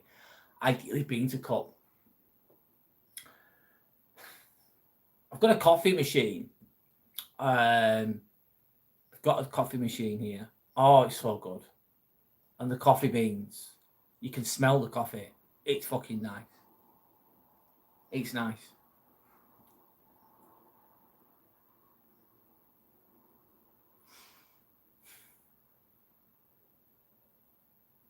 Shelley said, Brad, I'd get headaches if I didn't have any. I would too. Sugar completely ruins the taste. Yeah, I think it's better way out. Prime Killer. Are you British, me good lord? Not a lord. I am not a lord of the manor, sir. My name's Brad Prime Killer. I'm not a lord though, mate. No. I'm just Brad. That's me. How are you? Nice to meet you, by the way. I have 2 a day, but they've been bean to cup and delicious. Yeah. Yellow Belly's saying, if I'm working 8 to 10 mugs of coffee a day, I used to do that and sleep with no problems. Well, if you're happy and it works for you, all good. However, it's nice. And what goes well with coffee, if you smoke, a cigarette goes well with coffee. It just does. Is it healthy? Is it fuck healthy? But I used to like that. The appeal of it. When I used to smoke, not anymore. Don Woodley saying I can't even stand the smell of coffee and it can be addictive. Yeah. Well, it is addictive. Definitely. I love my coffees and I'm very picky with it. Nescafe is pure dog's breath. I hate it. Kenko is okay. Doubt Egberts is my choice. And pure Colombian coffee. Yeah. Shelley's saying Yellow Belly, I'm the same, but I don't fucking sleep. Oh, I'm sorry to hear that.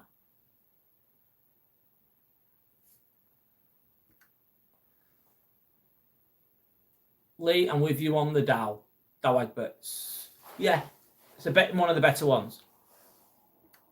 I get a kilogram of coffee beans and usually Lavazza, Italian brand. And it just smells so good.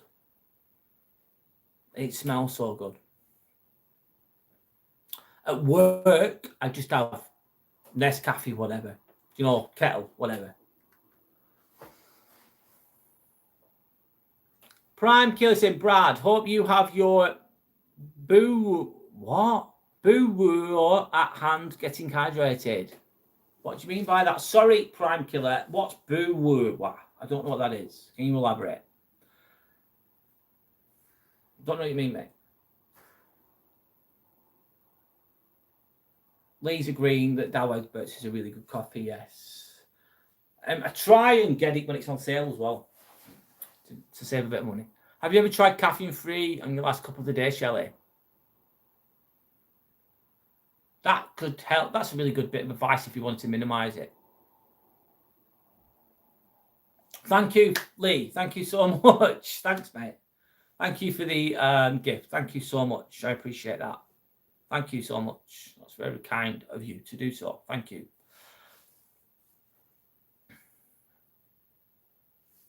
So I'm saying the Colombian coffee, yeah. It's Tuesday, mate. There you go, Prime Killer. It's Tuesday. Enjoy. Enjoy the sound of that. Tuesday. I'll say it. Spain have scored. Oh my God, it's in the 90th minute. There you go. Extra time's not coming. Sanders buzzing her little fucking head off because she didn't want Portugal to win. Sanders, thank you for the gift as well. Let's have a watch. Not offside, and it's a fucking goal. Clear-cut goal. Yellow Bellies, give me a red card.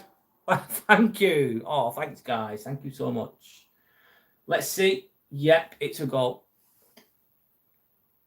Lee's got his party hat on. Thank you. Thanks, guys.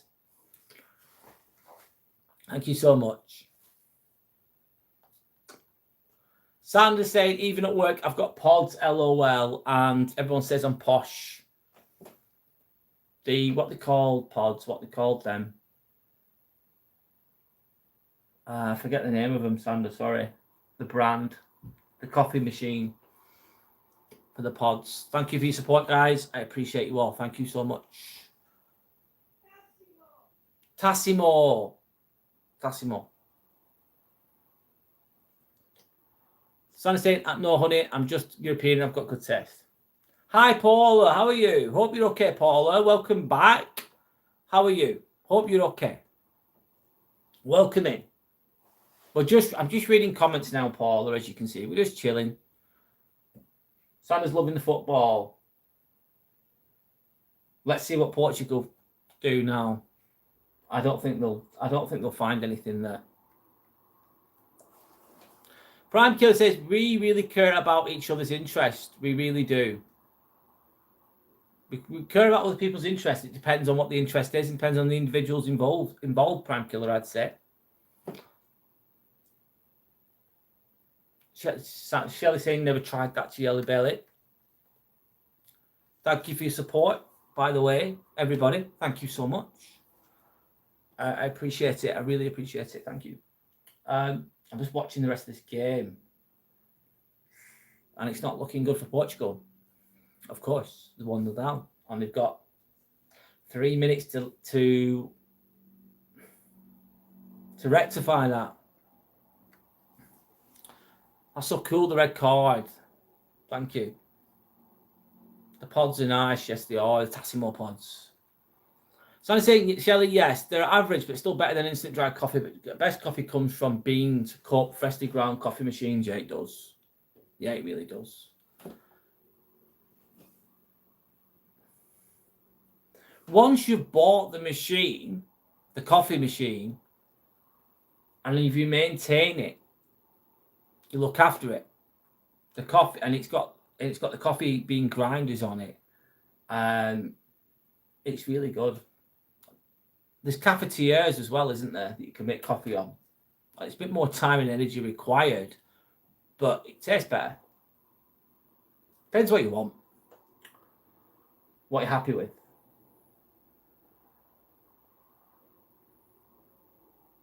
I'm just watching this. 1 minute.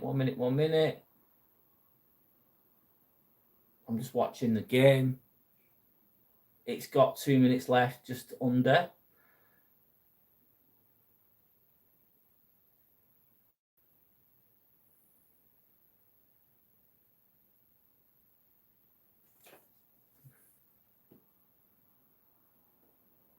Not good enough.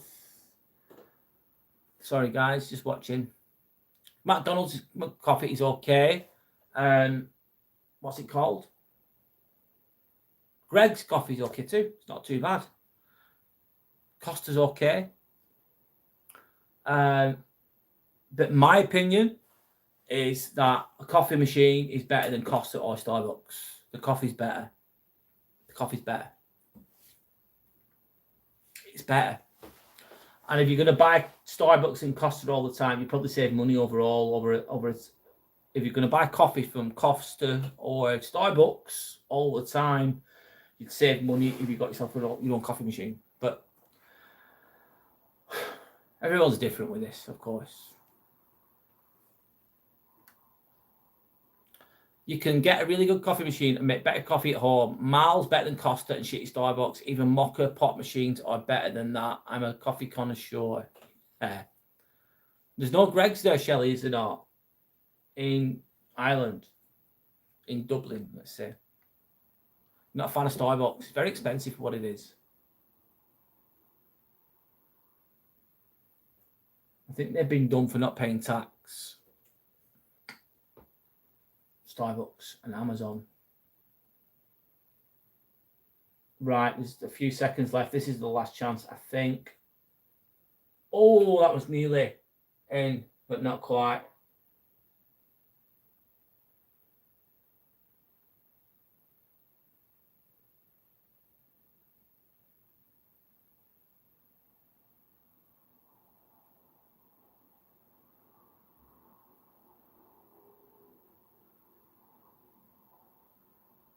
No.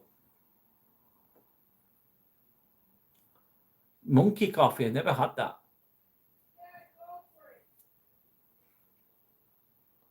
I think it's all over, guys. The game is over. Unless they milk it for a bit longer. Let's see.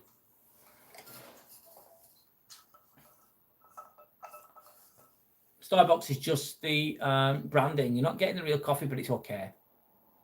Bye-bye, Ronaldo. Off you go. He's a billionaire anyway, Lee. I think he'll manage, won't he? Bless him. I think he'll be okay. I think Ronaldo will survive these hard times. He's a billionaire. He'll be okay. I think he'll manage.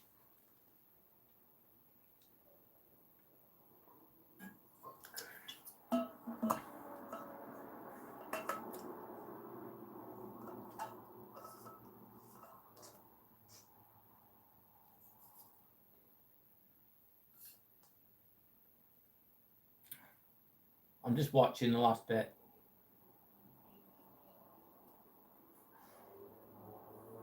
Yeah, it's done, mate. It's done. It's got to be done.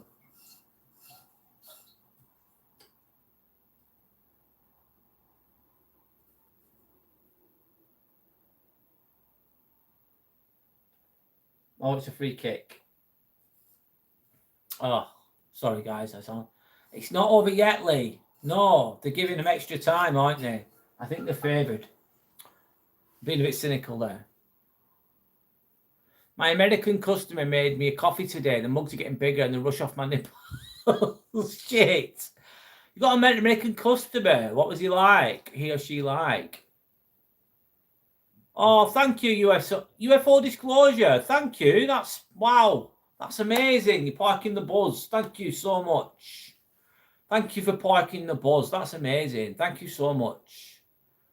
Didn't see that one coming, mate. Thank you. Thank you for your support. I really appreciate that. Thank you. Thanks to everyone else as well, of course, just for being here, man. It's all good. Thank you. And that's it. It's finished. So the game's done. Get in Spain. I wanted Spain to win too, if I'm honest. I want England to win, though, of course. Of course I want England to win. How are you, UFO Disclosure? How are you, if you're still there? Hope you're okay. Hope you're doing well. Thank you for your support, by the way. Thank you so much.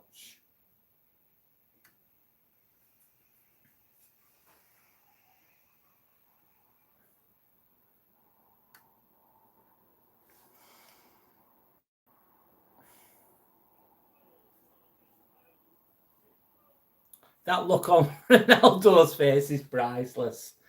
He's done enough. He's done really well. He's a great player. He's won loads. Blah, blah, blah. He's a billionaire. He can cry in his Bugatti, I'm sure, or his Ferrari, or his Lamborghini. I'm sure he'll be okay.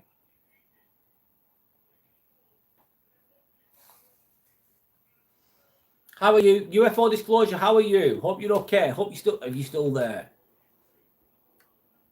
How are you?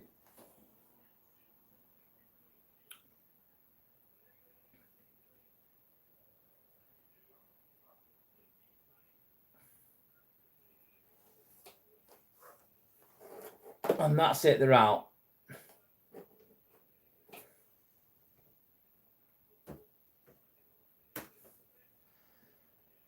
You can't stand and play for Man United. What, Ronaldo? Yeah. UFO Disclosure saying, yes, I'm good, thank you. Just busy cleaning my windows in the day. Off to Spain next week for a week's break. How are you doing? Oh, whereabouts in Spain are you going? Good to get a holiday. Just busy cleaning windows in the day. Is that what you do for work? I forgot, sorry. I'm good, thanks, man. I've been off work today, which is great. Had a very productive day. I'm back to work tomorrow.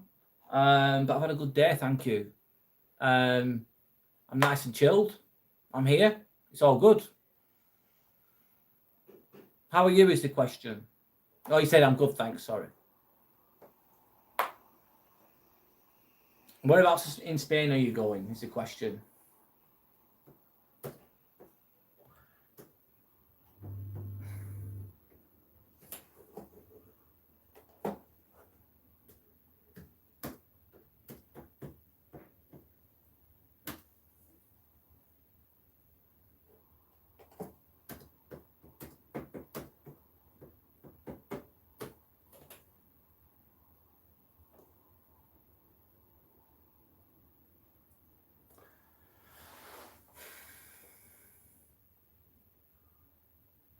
So I said my internet's going lampy. No worries. I'll go for a little bit while longer, then I'll call it a day, guys. She is lovely and her husband is lovely too. They've been my customer for a couple of years now. Oh, that's great. Yellow Belly. It's good to have those repeat customers. You deserve them, mate. Bet you're doing a great job. Sending out good energy there as well. Sorry. UFO Explorer, Benal, Medina, Costa del Sol. Never been there. Where are you flying from? I bet it's good to have a holiday to look forward to. God bless you, Lee. Stay safe, my friend. Good night. God bless. Well, I best go. Sorry, Lee, I missed you. A little one's woke up, so best go and see what's up. Good night, all. Stay blessed. Oh, you're a good person, Lee. You're a great person. Good night. God bless. I hope that hope your little one's okay. And hopefully I'll see you again soon. Thank you for making us laugh. Thank you for being here. Thanks to everyone else as well, of course. I've never been there. Have you been there before? UFO. Disclosure. Have you been there before?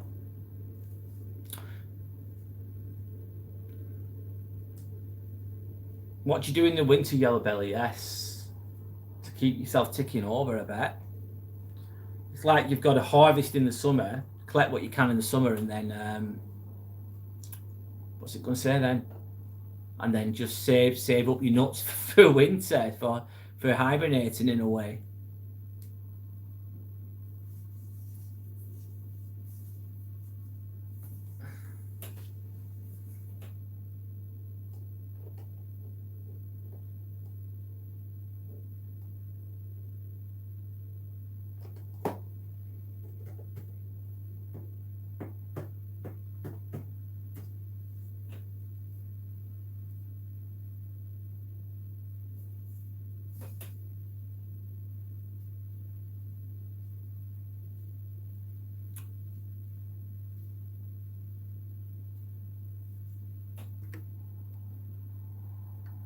So you're from Bristol. Ah, okay.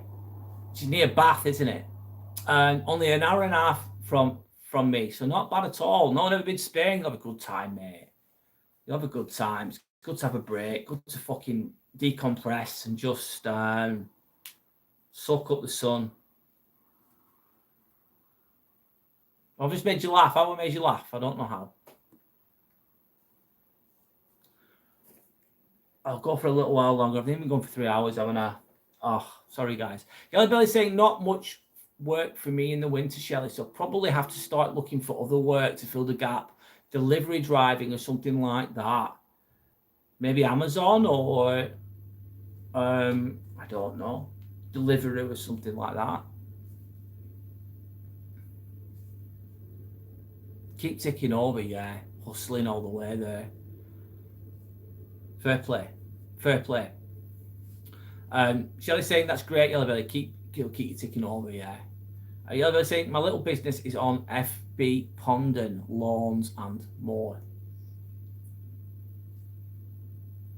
So Pondon, Lawns and more on Facebook.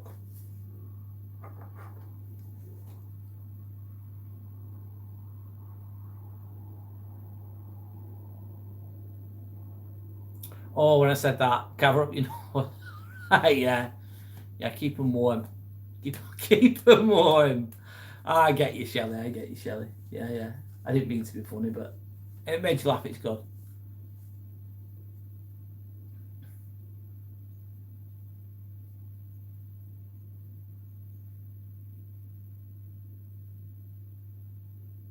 Hello, Paige. How are you? Welcome back. A little cheaper would be driving him a camper, so it keeps the overheads down. Yeah. The expenditure, isn't it?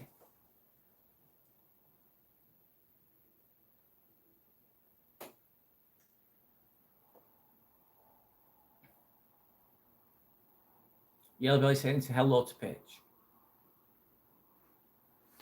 I'm just winding down a bit now, guys. So I'm going to be going live on Friday. Of course. I don't know what the topic's going to be. I need to figure that out. I need to actually, I'll plan that. I need to plan it. Hello, Lola. My name's Brad. Nice to meet you, Lola. Hello. Welcome in.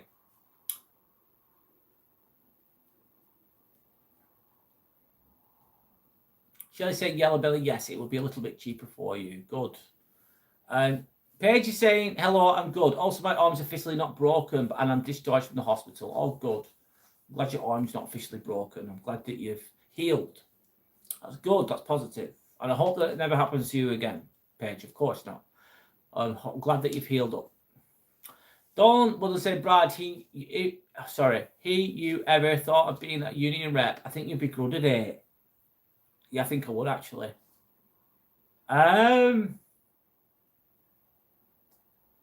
Thanks for mentioning that.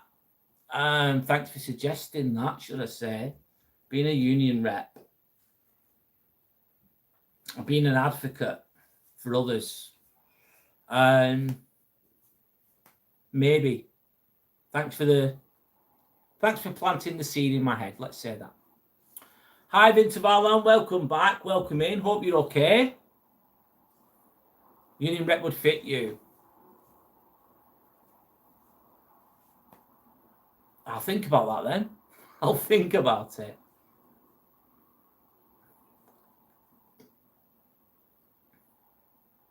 Paige says hello to Shelley. So does Vince Varlan. Welcome in, Vince Varlan. Sorry, guys. I'm going to call it a day soon. I'm running on empty now. I've been going for 3 hours. I've got to be in work tomorrow. Got to hustle as we all have to in our own way.